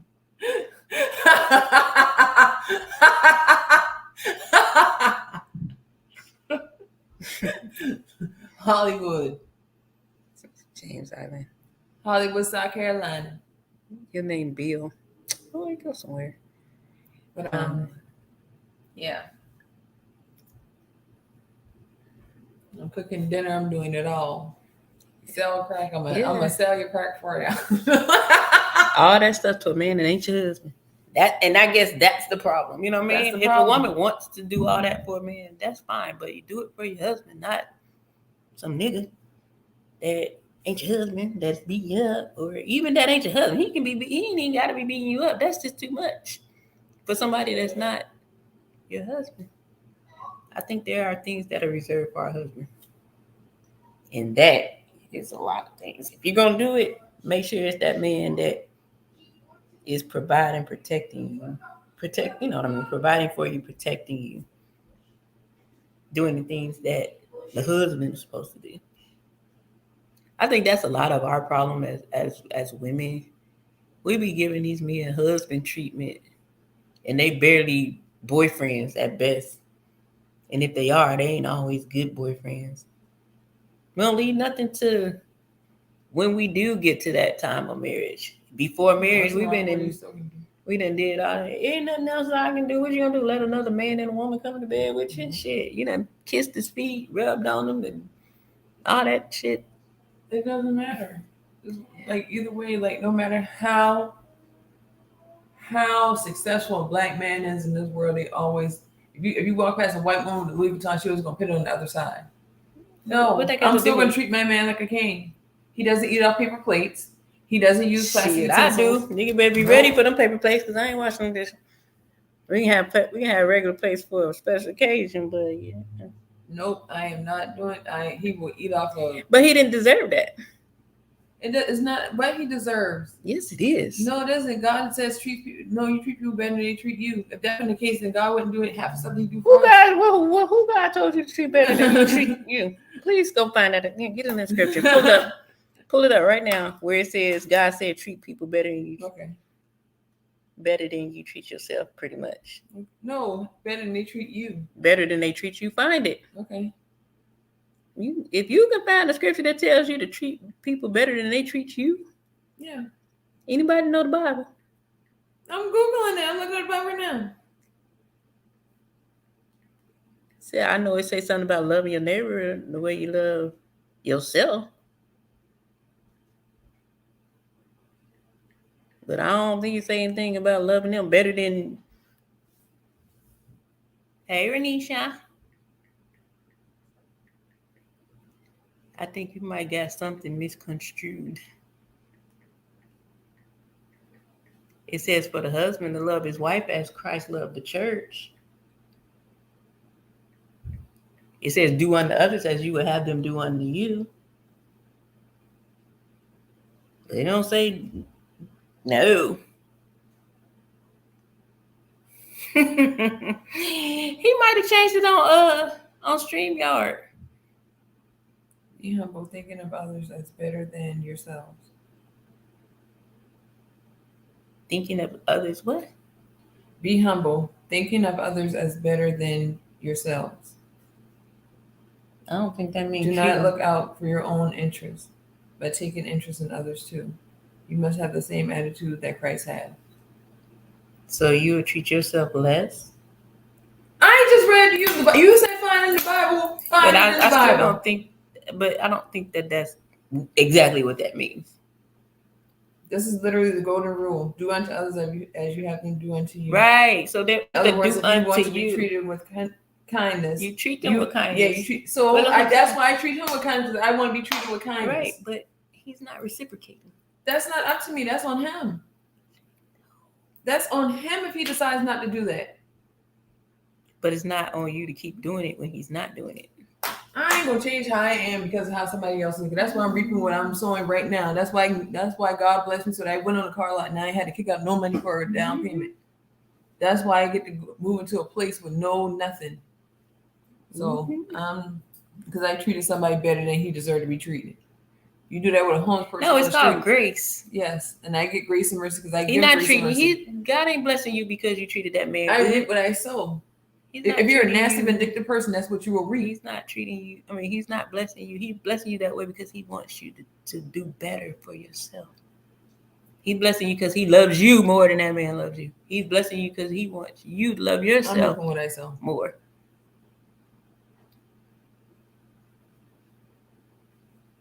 So what was the beatings? Was that what you sowed for? Was that the reaping of that? I mean, I get what you're saying, but the situation just don't fit it. I understand. I'm not telling you to be different. I'm just saying. We agree to disagree. You have to. You have to do. Look, it's all saying. He said, "Look, it's all saying in the Bible." He knows something. Wash your man's feet is in the Bible, though.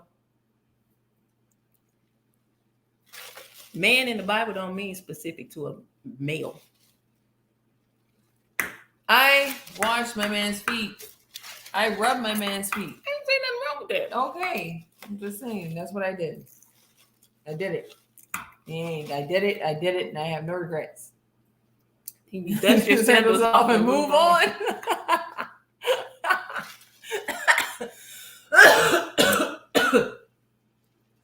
Why are they so funny? You real funny. Said dust your sandals off. That's not how it goes. I told you she has such a beautiful heart. Shit. That nigga was dirty ground. I'm sorry. I'm not. I believe that if that's what you want to do for your husband, that's cool. I'm gonna do it. Do it. That's cool, but at least do it for somebody that's really treating you good. You know. Next time you want to suck on some motherfucker's toes, please let him. I don't suck on toes. Well, I said rub feet. Eat his feet, rub them. I rub his feet and I kiss his feet. Same thing. You put them on your mouth. I used to bite his toenails too and swallow it.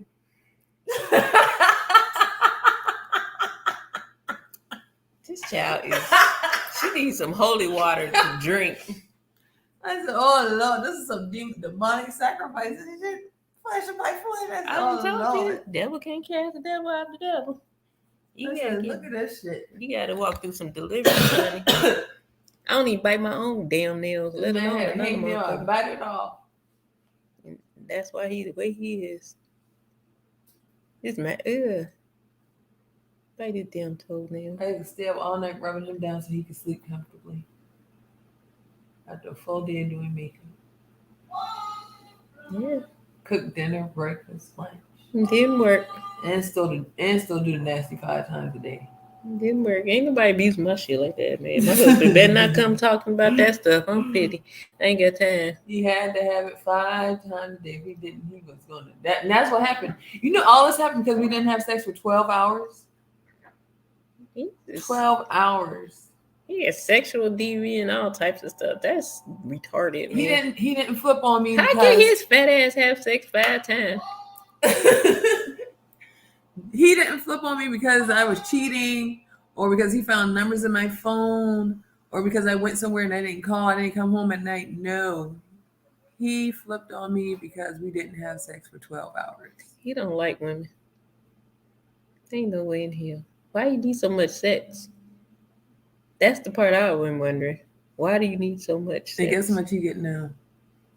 Probably the same amount and more. Shit. No. The same amount he getting none from you, maybe. He ain't getting none, period. There. Okay. He's not. He with that man. Yeah, he is with that man. He with that man. You know, one time I came home and he been in the room with another man, door locked. He let me in the room. And he went back. Tell me he was in the tub. And he went back. Keep talking. Say it again. Say it again for yourself in the back. He bailed a man out of jail. As soon as the man walked through the door, he heard him hop the man inside the car and drove off.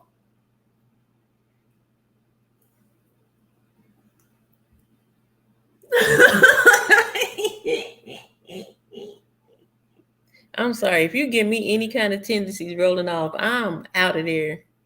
Cause hell no. He's like, sometimes I wish I was a woman. Y'all ain't got to worry about nothing. You hear what I just said? Mm-hmm. He said, sometimes I wish I was a woman because y'all ain't got to worry about no bills, no nothing. He is a woman. He is. His name is Patricia. Yeah, my people leaving. They're like, oh, I'm out here on that one. Yep, but anywho. My dad leaves me speechless every time I leave you speechless. Oh. Because I'm just like, I see the guy. I'm like, whatever. Nah, you better than that, buddy. But it's in the Bible, so It says it in the Bible. Gary, please. That ain't what that mean. I promise you. I need you to go do a deeper dive. You know what I mean? Oh Lord, Gary done busted down on the bus down. Whoa, busted down, Gary down, busted down. You said you're a blonde.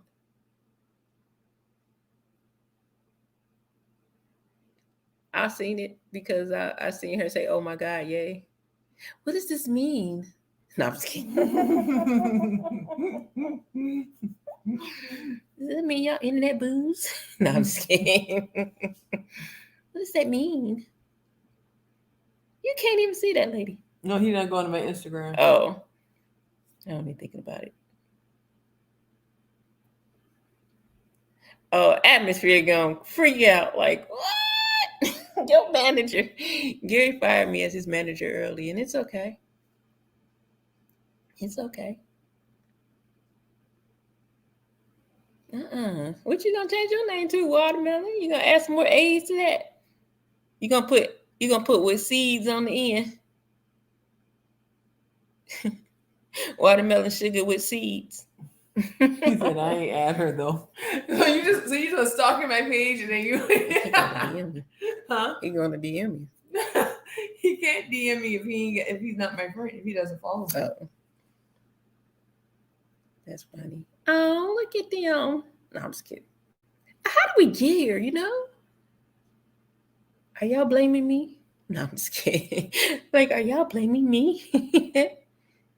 She said she got all the seeds in real life. Uh-oh, 2 snap. What? Y'all funny. I expect my cash app by the end of the month. That's tomorrow.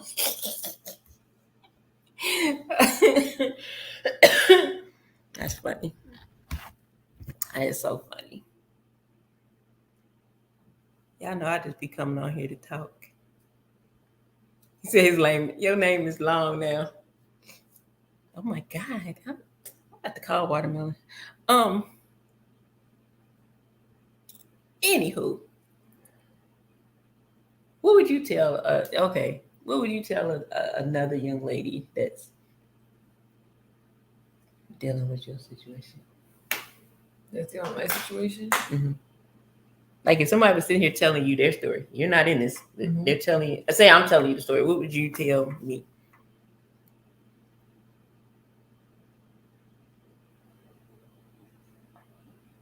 Run. Fake your death. Tupac. Tupac 2. The Jada edition. Well, I hope you take your advice and keep running. Running. Keep running. Do what Tupac did to Jada.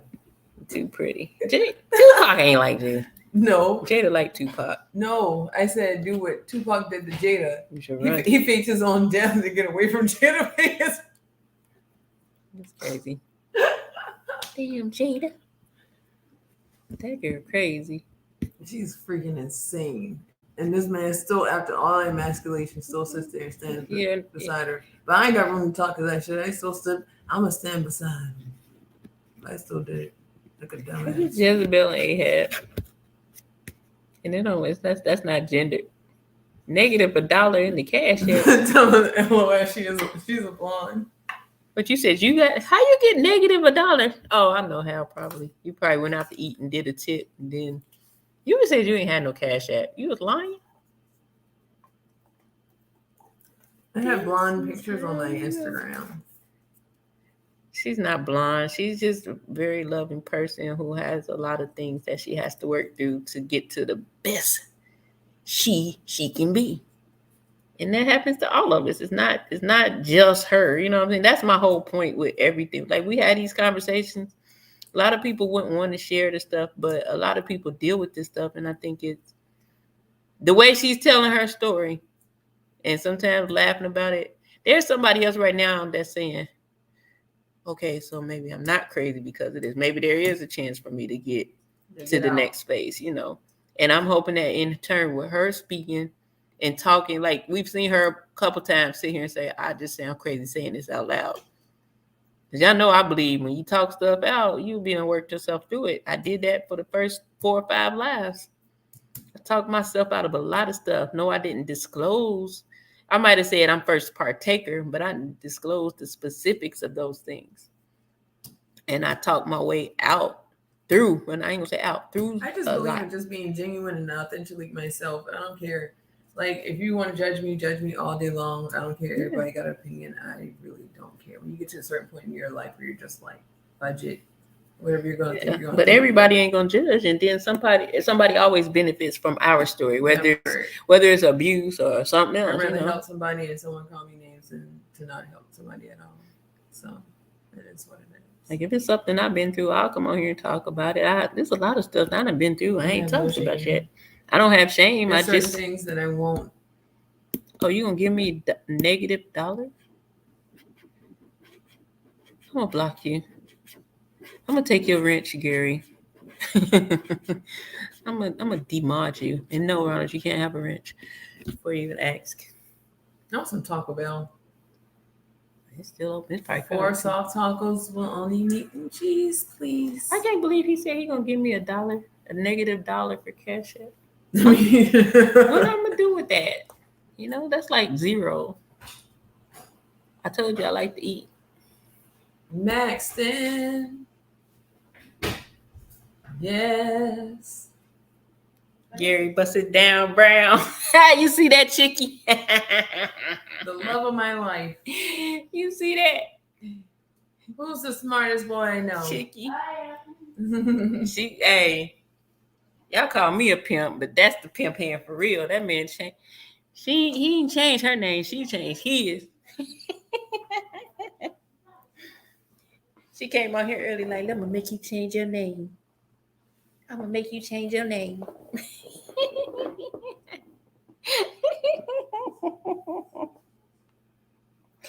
And he did it in less than 12 hours. Hey, I want some seeds.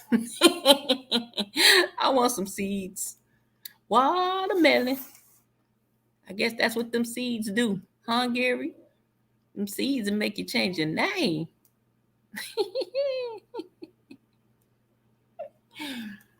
Bust it down, Brown.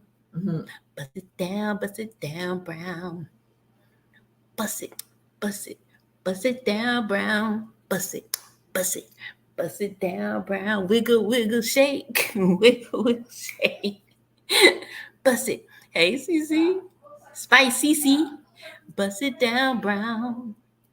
Bust it down, Brown. Wiggle, wiggle, shake. Wiggle, wiggle, shake. Russell. What is the name again? Bust it, Brown. Bust it down, Brown. Got something for you. He's gonna tell you what he's gonna do. He's gonna Subsalinas. He's gonna change his name for watermelon. Oh my God. I still can't believe it. What time Taco Bell close? 3 o'clock. What's the day? 2 or 3? 3. What you call it? Close at 4. Checkers. I think I'll talk about close at 2 or 3. Something like that. 3. Well, I mean, usually it's 24 hours. I don't know. Maybe. I know it'll be open late. No.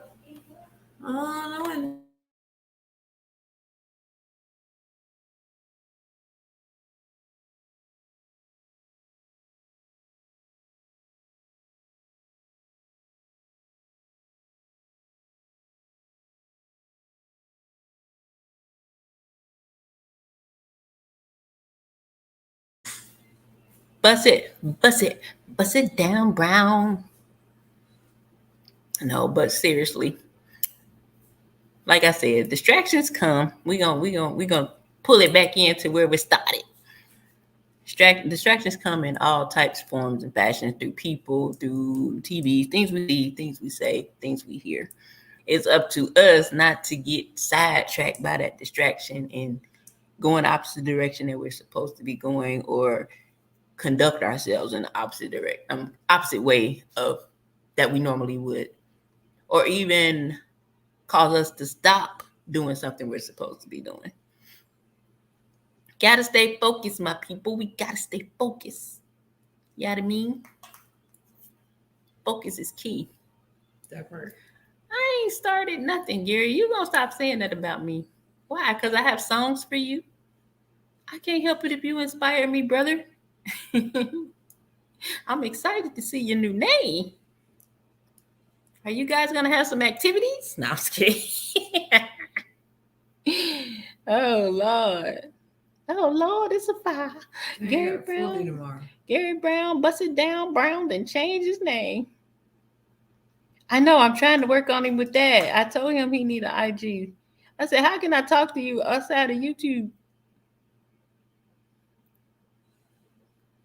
It's crazy. Insane. At least get it for the DM. Your friends want to talk to you. We want to harass you outside of YouTube. We want to drop 500 reels in your DM every day so you can laugh.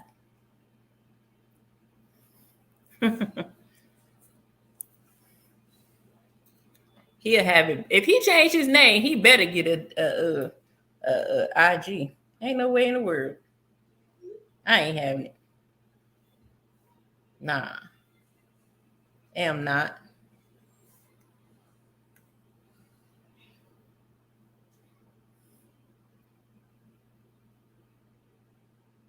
Very good. Somebody ain't gonna say nothing.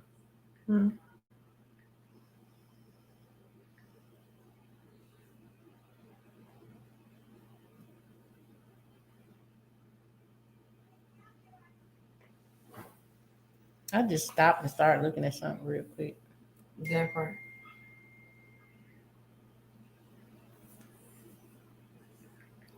Where is it at? It's like my phone is delayed or something. Anyhow. Bust It Down Brown, Gary Brown. Bust It Down, Gary Brown. Bust It Down Brown Productions. I can't tell y'all what his true occupation is. He retired from that way. He don't wiggle, wiggle, shake, shake no more. He using it for a greater good now.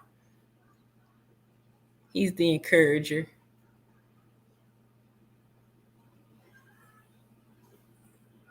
He's the encourager.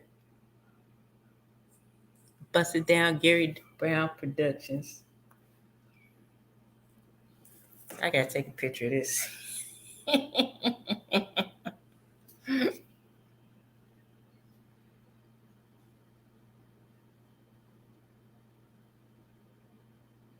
That's too funny. Bust It Down, Gary Brown, then change his name. He ain't even get married, just changed his name.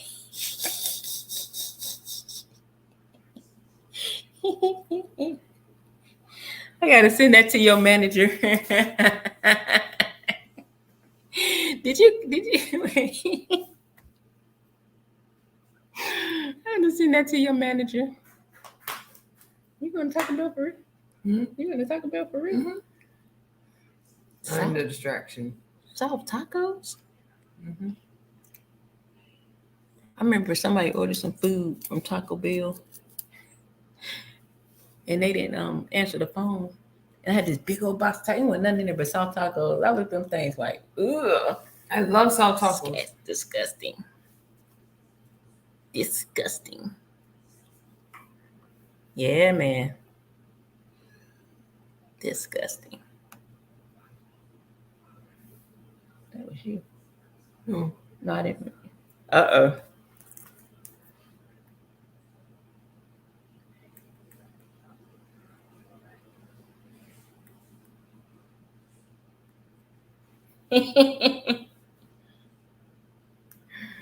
Uh-oh. Here we go.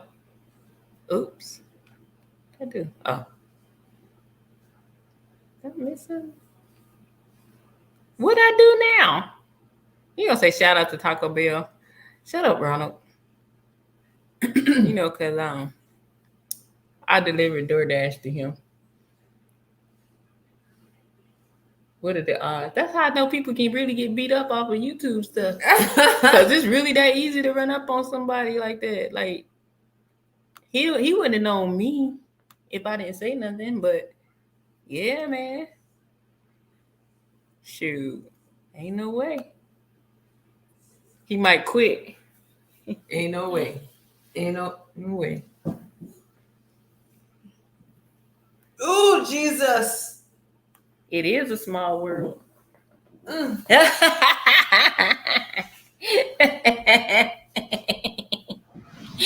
Look. Ah. Hey, guns.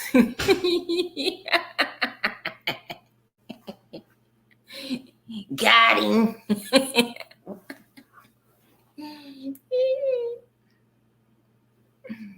That is too funny. See, I was a better manager.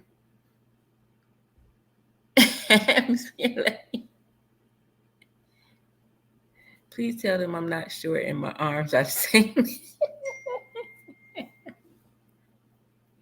I didn't really look at your arms. It was only like 2 minutes or less. He not short, y'all. He not 6 foot tall, but I don't think. But he not like a midget or nothing. He's a normal guy. That's about it. A normal guy. Bust it down, Brown. Bust it. Gary Bust It. Hey, that name kind of cute. Gary Bust It Down, Brown. I think I like it. The atmosphere talking about why. Because he want them seeds. Watermelon. Red rat.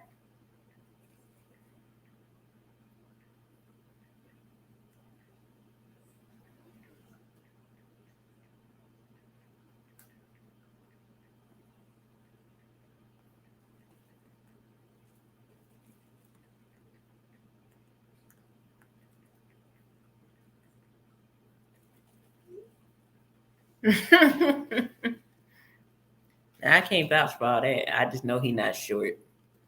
We had a brief interaction. I walked up with the bag. It said RJ on there, right? I walked up. I handed him his food. Hey, self-awareness. And then I said, are you the one to be acting up in Kwame Brown's page? And he said, yes, ma'am. I was like, why you be acting like that? He said, I like Queen Regina. I was like, you better behave. And then I left. So, au contrary to whatever he done made y'all believe on this here app, that's the true story right there. Ooh. That's the exact exchange right there.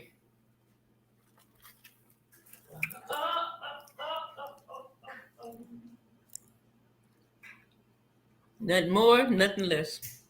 And he tipped me good. Yep. That's the true story. Do I still know where he live? If he still live there? Yep, I could choke him out if I wanted to. That's why he better not let me find out. I get my goons. I know you did. That's what you do. I ain't crazy. I see a lot of stuff. That's why I know. Self-awareness. Is you a reverend for real? I mean, I ain't being funny. I'm being dead serious.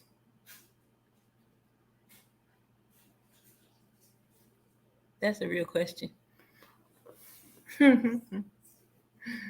Real life question. Look, right? She come defend her man.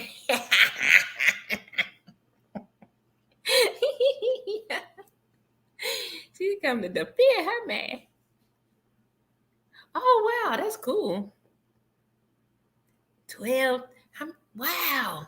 That's Selena, did you interview him? I'm like, did you interview him? That's an interview, man.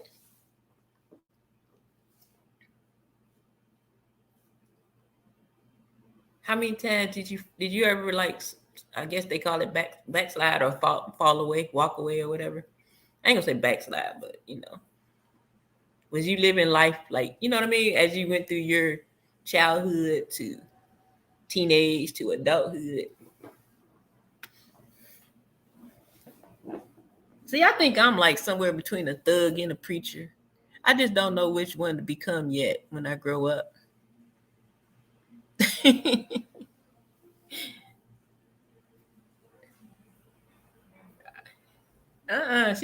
Bust It Down Brown Productions. How may I help you this morning? She on a call at 1:15. Yeah. Where Gary at? Let me find out. Bust It Down Brown. How can I talk to you in the chat now? You said bust it down Brown or the full name.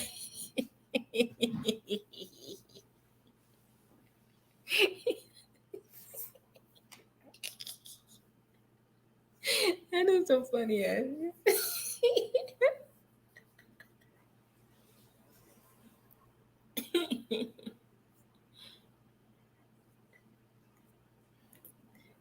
You're not Oprah. We don't do Oprah. Well, I don't. No. She did ask real sweet though, because I was like, oh, ain't she sweet? She was like, would you please? He was like, if you want me to, I will.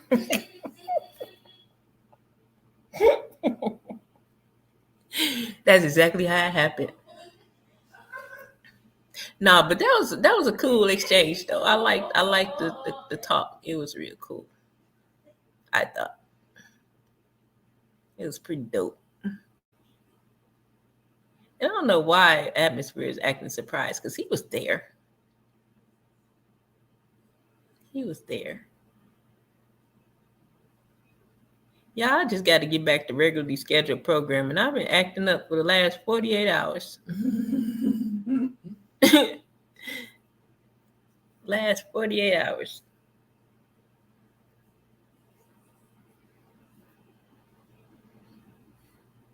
I'm gonna be real shaky.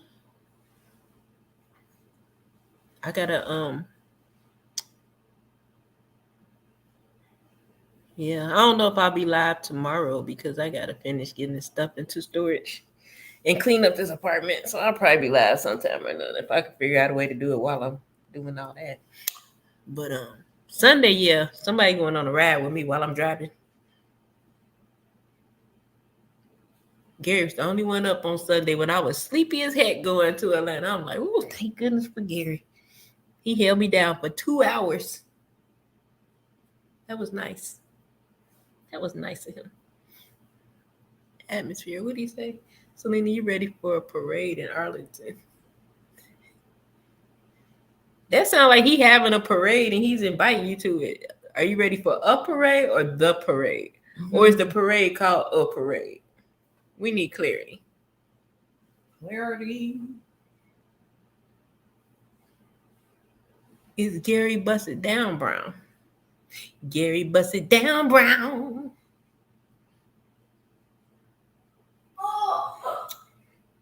He followed you. The Rangers? So he can resist. That part.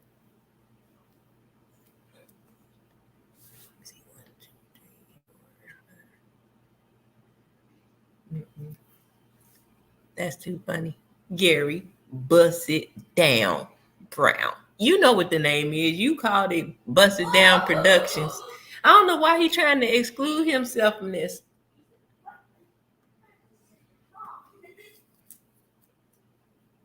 That's old. But no, I could have told you that. He ain't got no picture on there. You don't remember. That's watermelon.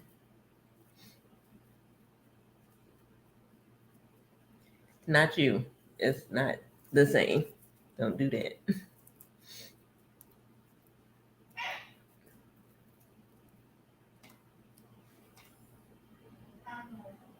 Atmosphere guy.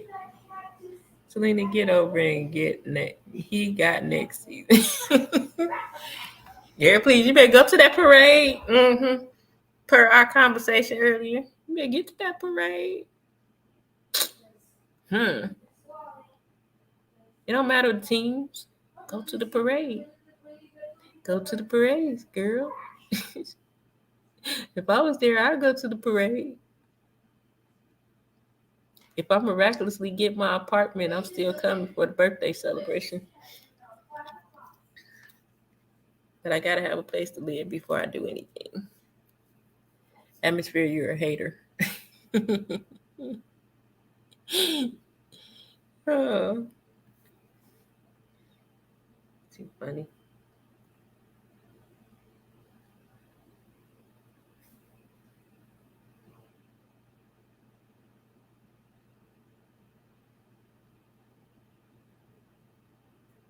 I'm confused.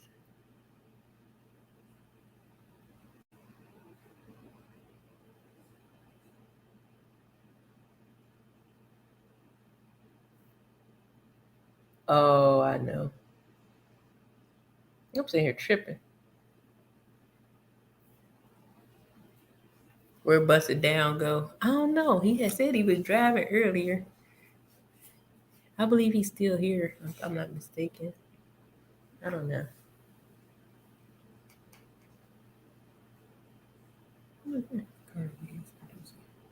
Oh. Selena, why don't you come over any of the yellow BV or with Ready News? I don't even know who these people are.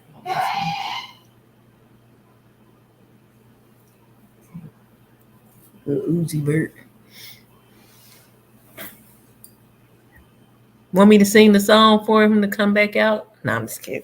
I'm not singing that song anymore. He fired me. Why was I sitting here singing a song for a man that replaced me with a guy named Atmosphere? I mean, really? Really snort. He replaced me with a guy named Atmosphere. Who does that? Where did they do that at? I mean, really? I thought Atmosphere was my friend. He took my job. I don't get it. Probably because I hired myself, huh? That probably don't work like that. No, I'm not. I'm not singing anymore. You have to go and catch the other video where I sung all day. It's not on me. Watermelon. I'll sing. He said watermelon put a spell on her. I think she did. Gary went down quick.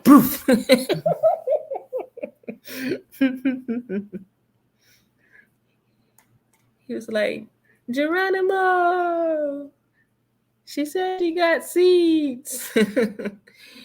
My name now is Busted Down Brown. Gary Busted Down. Self-awareness. I thought about courage. Why you ain't got the courage, girl? Get on and go. Have your courage. Ooh. Please no Geechee. Who's Geechee? He keeps saying you Geechee. I'm Geechee?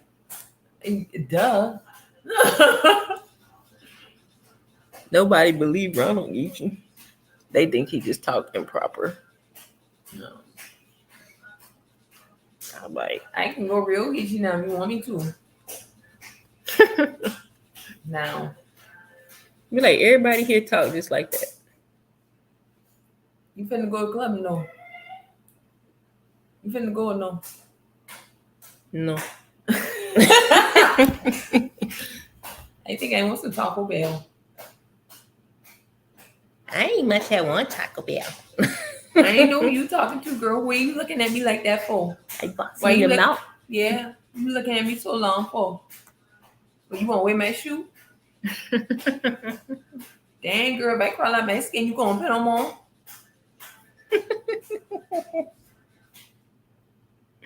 That is funny. If I cry. Woo. I'm glad I didn't learn that. Because I'd be messed up around here. Ain't nobody learn that this. You know, that's how they talk. Like, nobody learn that this. What taught us this? It's just something that you're just born with. Maybe it's Maybelline. It just happens. He said, who accent is that? That's the Geechee dialect here in Charleston, South Carolina. Nobody ever watched Geechee, like, Gullah Island on Nickelodeon? Gullah Island. Yes. That girl came to our shop. The little girl. Max Dion, stop clapping.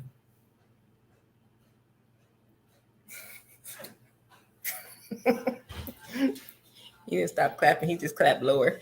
Atmosphere said I put a spell on you without my juicy sweet vitamins. I think I'm too young. You don't even talk like her, Ronald. Yeah, I mean that you don't sound like that though. You don't. You sound like Charleston, but you don't sound like that. You basically have to be able to turn it on and off. Now, the more people I hang around, the more I start like taking it in.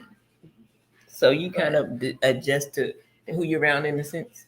Pretty much. Like if you with your girls and they all talk like that, and you be sitting. And then I just fall right into the freaking time warp and the hole, and I like it's hard to come out. I like when Tessa do it. Cause she is so, she's so proper. Channel 4 News. Yeah. Hello, this is Tessa Spencer. I like Tessa. Cause she does. I mean, she know how to talk like the people from here, but she's very proper. And now her accent changed again. I can turn it. That's her regular voice. I lived in Minnesota for like 10 years, but I did a lot of makeup today, so.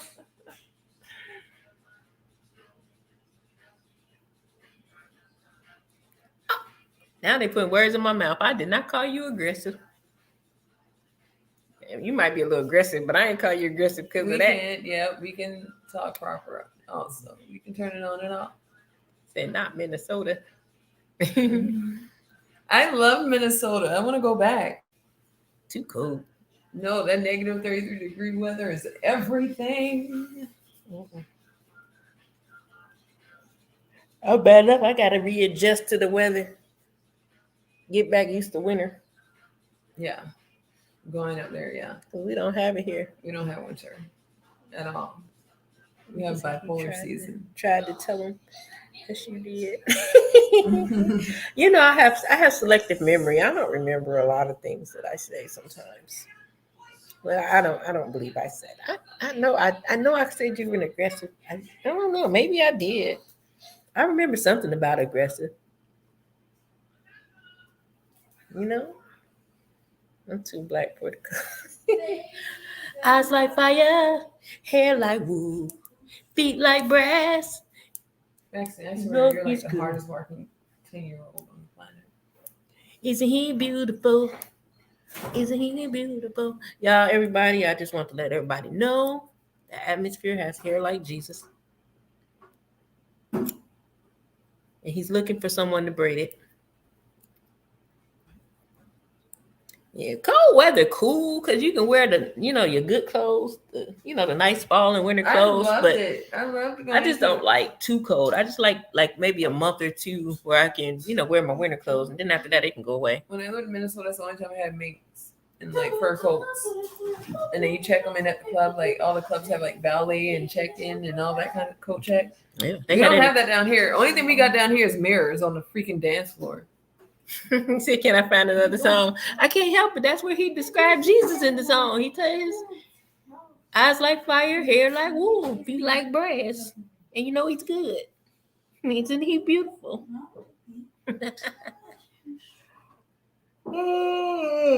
Braided or play in it. I think he really genuinely wants it braided. No, I'm just kidding. Selena, you know a braider in Dallas? I don't know the Dallas. I think I would have so much fun. Minnesota had the very first Indian crackhead. I never seen it.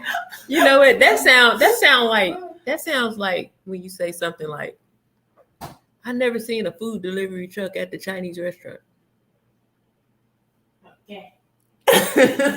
You'll never see. No, but really though, like in Minnesota, I didn't know that Asian people could be poor, and then they got like a whole gang and everything in Minnesota. They here too. What do people call? Oh my God, what are they called? The Hmongs, the Mongs, or something like that. They're like they got like a whole neighborhood, and they're like killers, bro. Like it's insane. Like you don't go down that alleyway because you might not come back. Forget a GD. or a gang or a flood or a crip, don't go down that Asian alley. You might not come back. That's crazy. I'm telling you. I guess that'd be a little different. And I never saw an alley before until I moved to Minnesota. You didn't have they don't have alleys down here. No. Yeah, I grew up with alleys. We played kickball in the alley. Yeah. No, we don't have that here. We have And streets. we raced. We raced and played kickball in the alley. They got like, and all the black dudes like to get the girls, the Indian girls on the he said they walk around with swords. Do they? The people you talking about? They do? She said, yeah. No, Maxton, we're doing it live. Go back in the room. Yep. What's what people call oh, the black dudes like to get the Indian girls on the reservation pregnant so that they get a check. I seen somebody. It was a episode of Paternity Court, and it was a man. Something about the lady was on the Indian reservation. Yeah, they get like because reparations, and they still get money to this day. Minnesota nomads are very diverse. You know what? That is so true. You ever seen a Somalian crackhead? It's atrocious. I guess they all can smoke some good. Did you minister to them self-awareness? Crackheads, like, crack does not discriminate. It's not a replay of who that. Oh. And Selena was dancing with Moonlight. Good night, chicken. Thanks for hanging out, yo. You was here for the greatest moment on earth. The time when Bust It Down, Gary Brown. Well, Gary Bust It Down Brown changed his name. I'm about to find a song about it. Want to hear it? No, I'm just kidding. He did it. He did it. Gary busted down. Oh my God. He did it. He did it. There's no freaking way. Gary busted down Brown. I was there for 2 weeks downtown. Was it different? I want to go to the Prince thing. That's the only reason why I want to go to Minnesota. Well, his club? His his house, his museum. Oh. You know, it's a museum now with his home and studio and all that stuff. Yeah. I've seen pictures, but I love Prince. I want to go. He has a club down. He had 2 clubs. The one where they filmed Her for Rain, and then his jazz club that he had. The jazz club was amazing.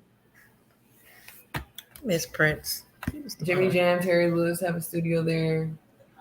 Like, it's amazing there. Eden Prairie is like amazing. Yeah. It's great. It's pretty cool. Yeah. But shoot, you're from Ohio. Y'all got Bone Thugs and Harmony. Yeah. I spend many Thanksgivings with them. With my people. It's the first of the month. Wake up. Shit, boy, we had fun. Me and Lazy was always the drunkest ones at the party. Oh my goodness. He get drunk, start fighting. I get drunk, start fighting. Oh my goodness. That's why I don't like to. That's why I don't like to stand in line, because I never had to stand in line. I want to go with the entourage. So now when I go somewhere in this line, I find a way to get in. And if it's my Uncle Charles, y'all, he should be gone. That one I don't like. He's an asshole. Oh. Yep. Mamas and all. I was deep in the family. I was with their first cousin for like 10 years. Well, my first baby daddy is Jimmy Jam's godson. And his daddy was a part of Morris. Do I know how to fight? Morris Day in the time. I'm just saying. I'll fight you back, and I ain't gonna let you hit me first. I give you that much. Anybody can take an L, but I'm gonna hit you first. So, whatever. I will.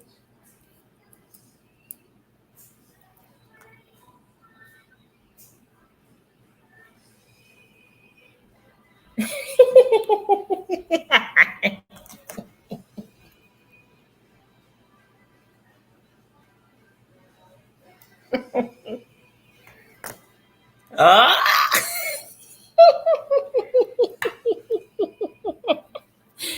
Uh, oh yeah, cause you wasn't here for the story atmosphere. My daddy and my mom and them used to always be like, well, my daddy used to tell me laugh at people. That worked. When I used to laugh at people, they used to think I was crazy. My mama say if they hit you, hit them back. And I said the one time the girl hit me, she slapped the dog crap out of me, and that was it. I said I don't care if you think you about to. If I think you about to hit me, I'm going to hit you first. You don't have to hit me. That smack was deadly.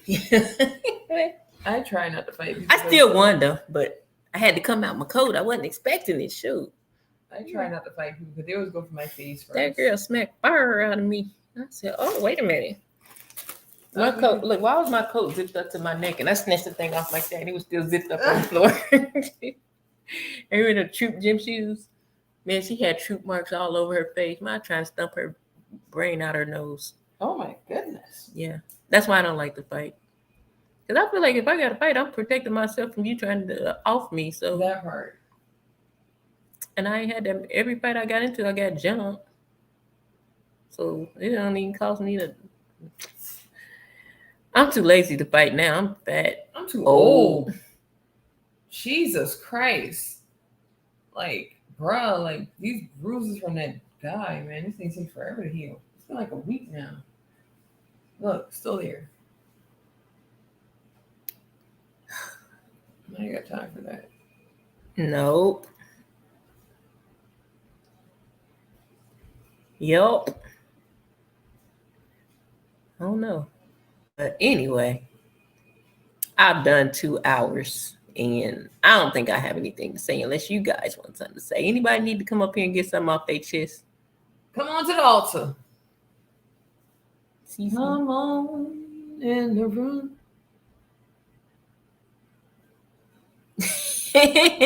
Atmosphere said, what's next on the change your name list?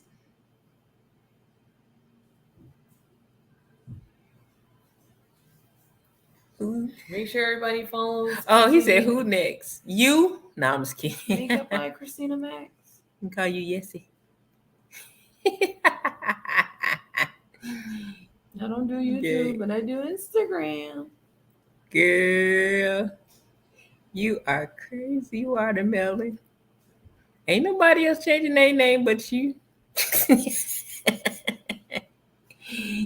Watermelon gonna add seeds to the end of her name. Watermelon sugar seeds. That's about it.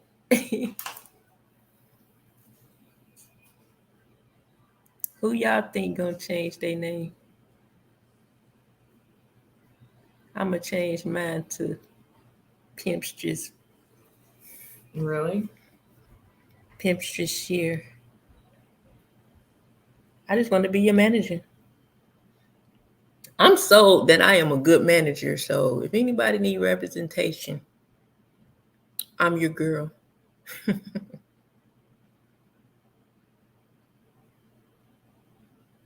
Say YouTube turned into gangland, boy. I be hiding. I be like, yeah, it's too much.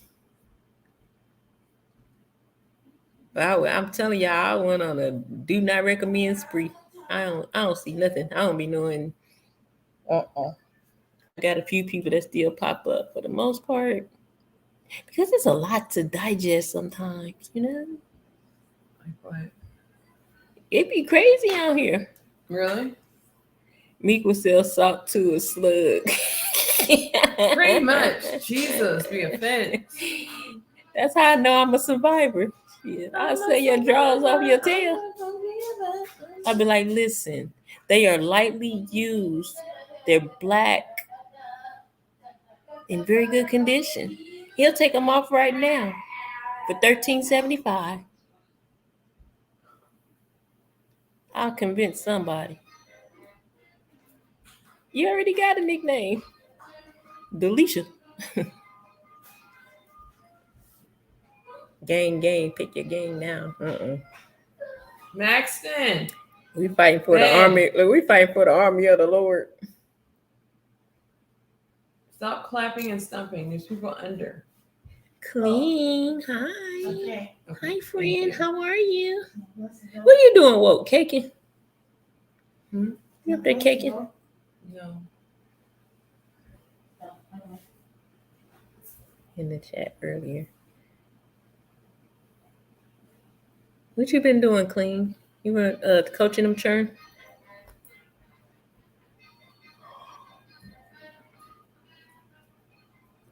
I know. Do you really want a nickname? Selena Como LaFour. What? Is that Spanish?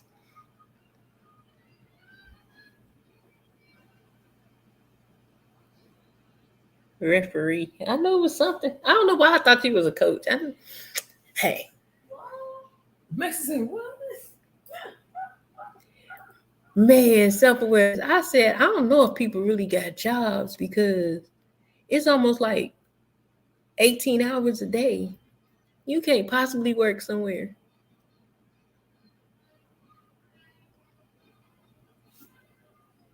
You got that?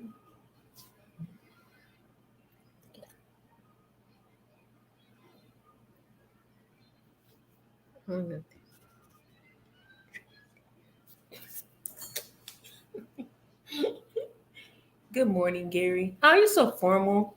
Isn't that sweet? Clean. You're so kind. I mean, really. I knew you were just so kind. Now, let me quit. Like it too much. Dang, you don't give her something, then want to take it back.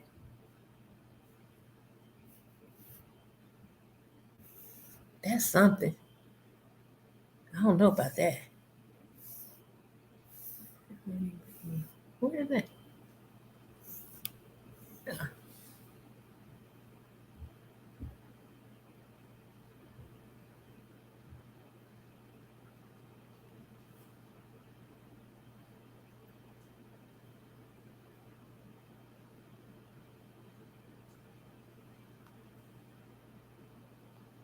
There you go.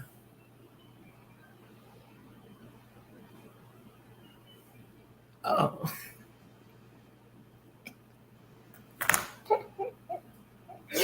Oh, that's funny. You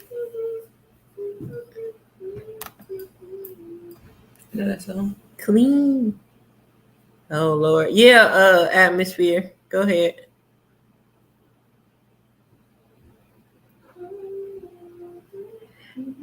You already know, man. Bitty bitty bum bum. That bum bum ain't bitty bitty. Yours ain't either. My sister looks like a horse. Because her butt is so freaking big. You go to Taco Bell. Her butt is huge. I love Selena's. That's what I call her because I watched that movie like 12,000 times. That was just such a sad story. Your sister know you late. Uh-huh.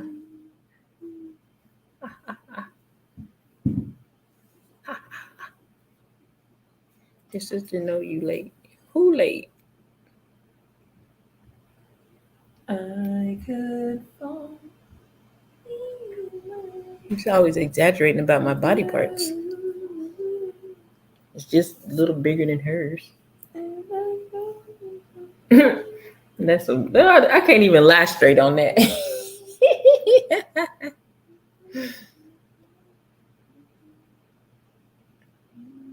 Too funny.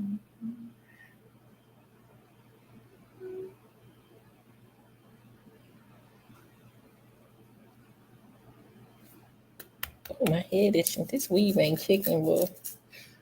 I don't know. I can't do the weave. I am late. You know I'm always late, man.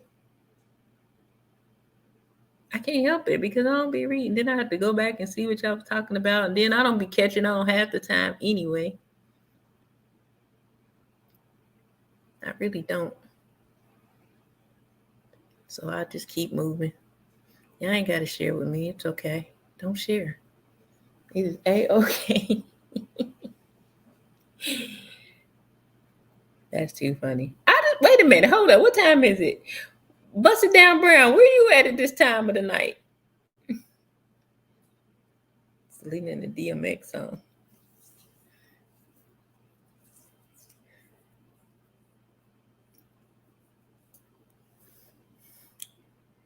Man, I can't believe I ain't doing hair in Charleston no more.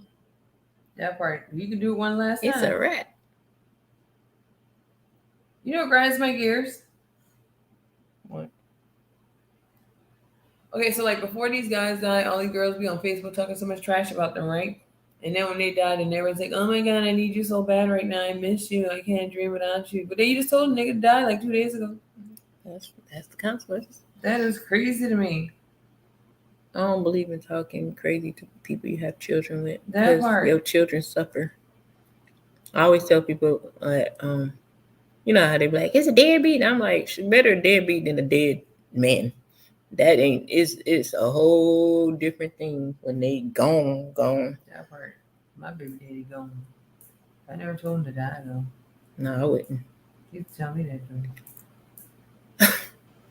What? What? He just be so just nonchalant subtly. He told me to die. And he ended up dying. Hey, words have power. That part. What we learned today, class? Words have power. Careful what you wish for. It's a boomerang right on back. Say, God, touch not my anointed. Do my prophet no harm. All guns. You're the best. Thank you. I got problems, really. I'm convinced something's wrong with me. It's 2:00 and I'm still hyper. We on a marathon. We going live for 48 hours, Selena. You know, I'm like an old Baptist preacher. We close like 4 times over here. Oh, keep going, preacher. Don't stop now. That's what Pastor Brian. He be like, I'm gonna be here about 3:00. And then he always wait for this man Chris to be like, take your time, Pastor, take your time. Your chat is hitting. It's a hidden gem. Yeah, y'all was showing up. I mean, we be having fun, even when it's 3 of us. Did I break a record tonight? I think I saw 11. I think I saw 11. 11. It's 2 a.m. and I'm drinking coffee. Coffee don't affect me like that. I'm going to sleep on Red Bull. I drink Red Bull all day. Selena, stop it. Girl. 2 a.m. drinking coffee. I would do that. I just sat here and drank a whole little bottle of Fireball and didn't nothing happen. Surprise, surprise.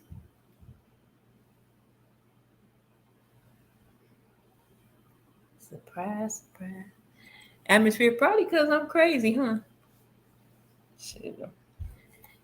No, yesterday, I hope we have another fun time like yesterday because that was like straight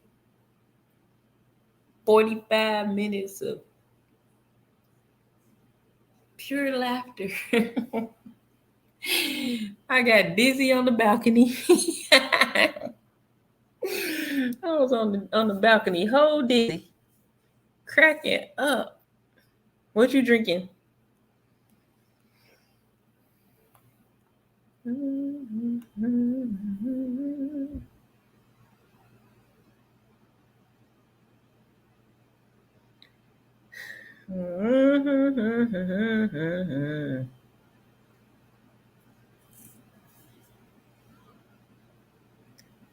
Salinas.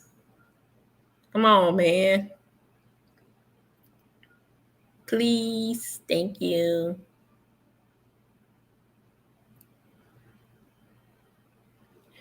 Coffee's just a drink. It don't really wake me up. Now, if I drink a Starbucks double shot, that's the I'm telling you, Starbucks double shot and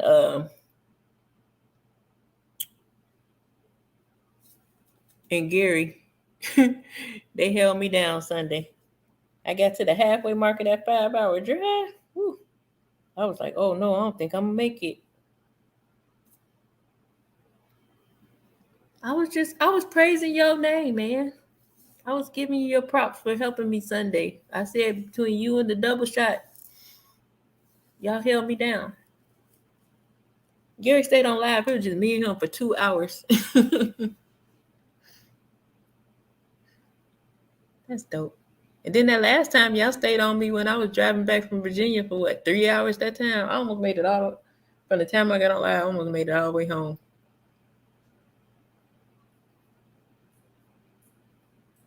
What is going on? He always dropping in talking about something. Wait, what? What is going on? He always.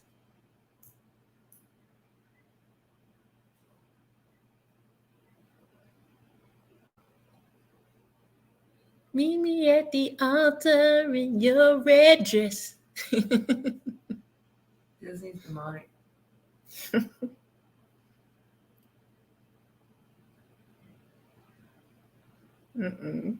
That's funny. I don't know. I had some Chipotle and then I was drinking that drink and it didn't work. I gotta go to the liquor store. Well, I don't need to go. Maybe I can go so I can carry something with me. Gary, when you're not driving, check your email.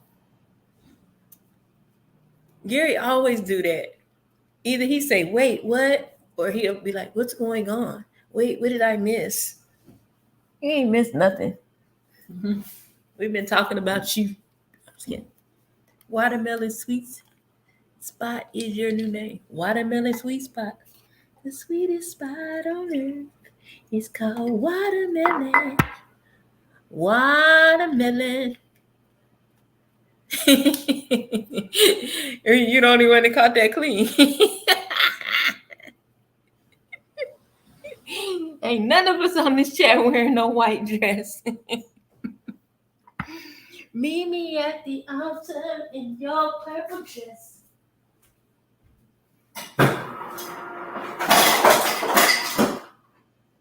Purple dress. I just feeling this eggnog. My stomach gonna be bent back. That part. It feels like the holiday. Why did you buy this? Because I love eggnog. That's weird. What, did I love eggnog? I mean, it's not weird that you love it, but I'm used to just seeing eggnog on holidays. It is a holiday. I'm free. I's free. I's never going back. You are as kind. Mr. Clean King, your birthday coming up, right? My birthday's on 22nd. Meet me at the altar in your beige dress. We ain't getting no younger. Hurry up, man. No, I'm just kidding. Homeboy, where you at? Where you at? That's too funny. Beige dress, red dress. I only said red because watermelon is red, honestly. I'm quick on my feet like that. I'm a songwriter. Mm-hmm. Watermelon. If he changed his name, that's all you need to know.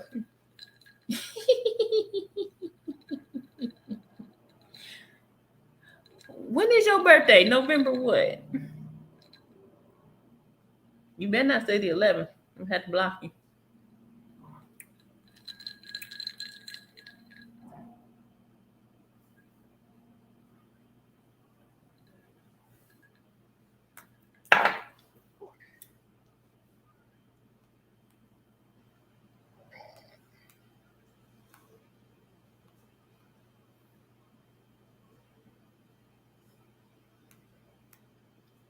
Who drinking? Why do I feel like? Okay, they can't hear me. I am not drunk and I'm tripping. I'm sitting here like, why do I feel like they can hear me? They can't hear me. Duh.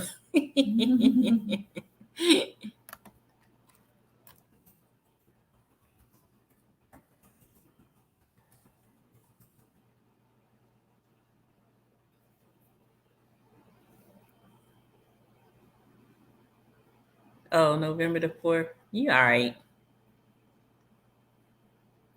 You all right.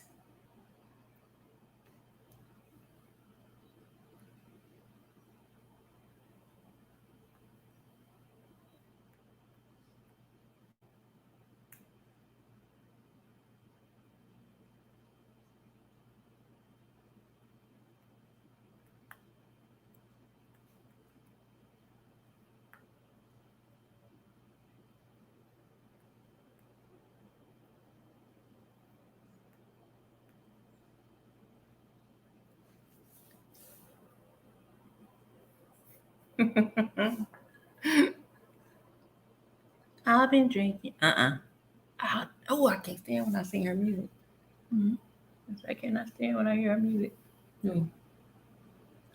Beyonce. I ain't lying. Fourth. Oh, we're gonna have to sing for you. Make sure you come over here on your birthday. I'm gonna sing a birthday song for you, okay?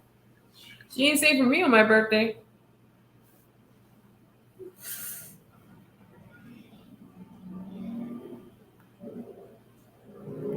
We was in the middle of a situation on your birthday. Yeah. Drunk in love, looking at mm-hmm.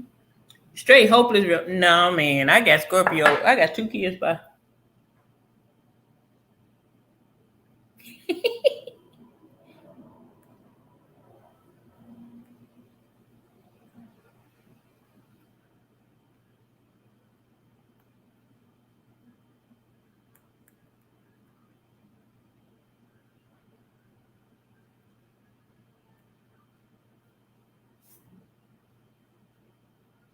I got 2 kids by Scorpio.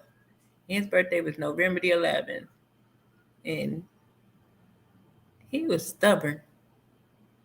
I love that man. He's stubborn, and then I'm stubborn too. So it's just kind of like, dude, like my way or the highway. My way. I used to hate when you said that shit. It's my way or the highway. Family over everything. I used to be looking like, oh my god.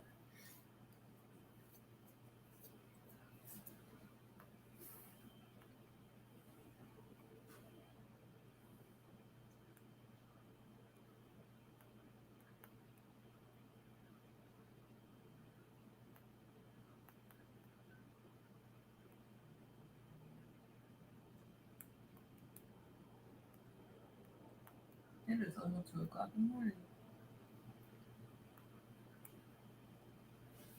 Have a blessed night, Selena. Good night, Selena. Y'all did God's work tonight.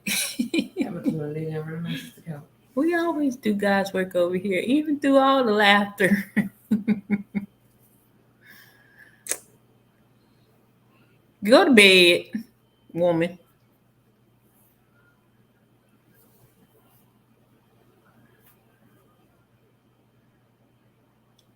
You ain't blocked nobody, did you, Selena?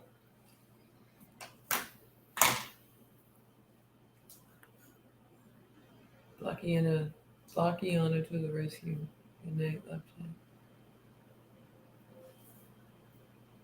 All right, y'all. Let's tie this up. All hearts and minds clear. Watermelon sugar, whatever he said your new name is. You good? Bust it down, Gary Brown. We know you good. It was a pleasure meeting all you guys. Have a fabulous evening. It's the deuces for me. I'm sleepy. I was gonna go to Taco Hell, but no. Those are all your friends. Well, everybody got a road trip. I hope y'all be stationary when I leave for my road trip Sunday, so y'all come talk to me while I go.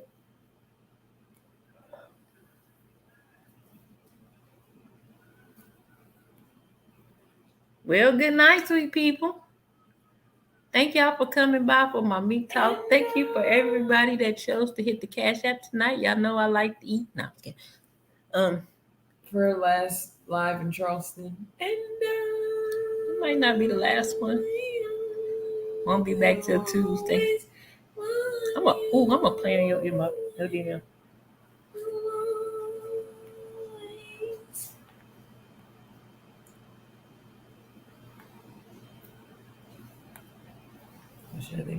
All right, have fun, be safe, everybody who is taking off. A piece of hair grease in the road. What happened to the comments? Oh, yeah, everybody be safe. That's taking off for the road trips tomorrow. Most of y'all know how to reach me if you need to. I'm here for you, babes. No, I'm just kidding. All right, y'all. Bye now. I'm about to get off here because thank y'all. I appreciate y'all so much. You coming back on Taco Tuesday? No, I was kidding. Yeah, right. Thank you, Clean. I caught that. Let y'all make sure. I always click it off before y'all get done saying bye to each other. Everybody good? All righty. Bye bye now.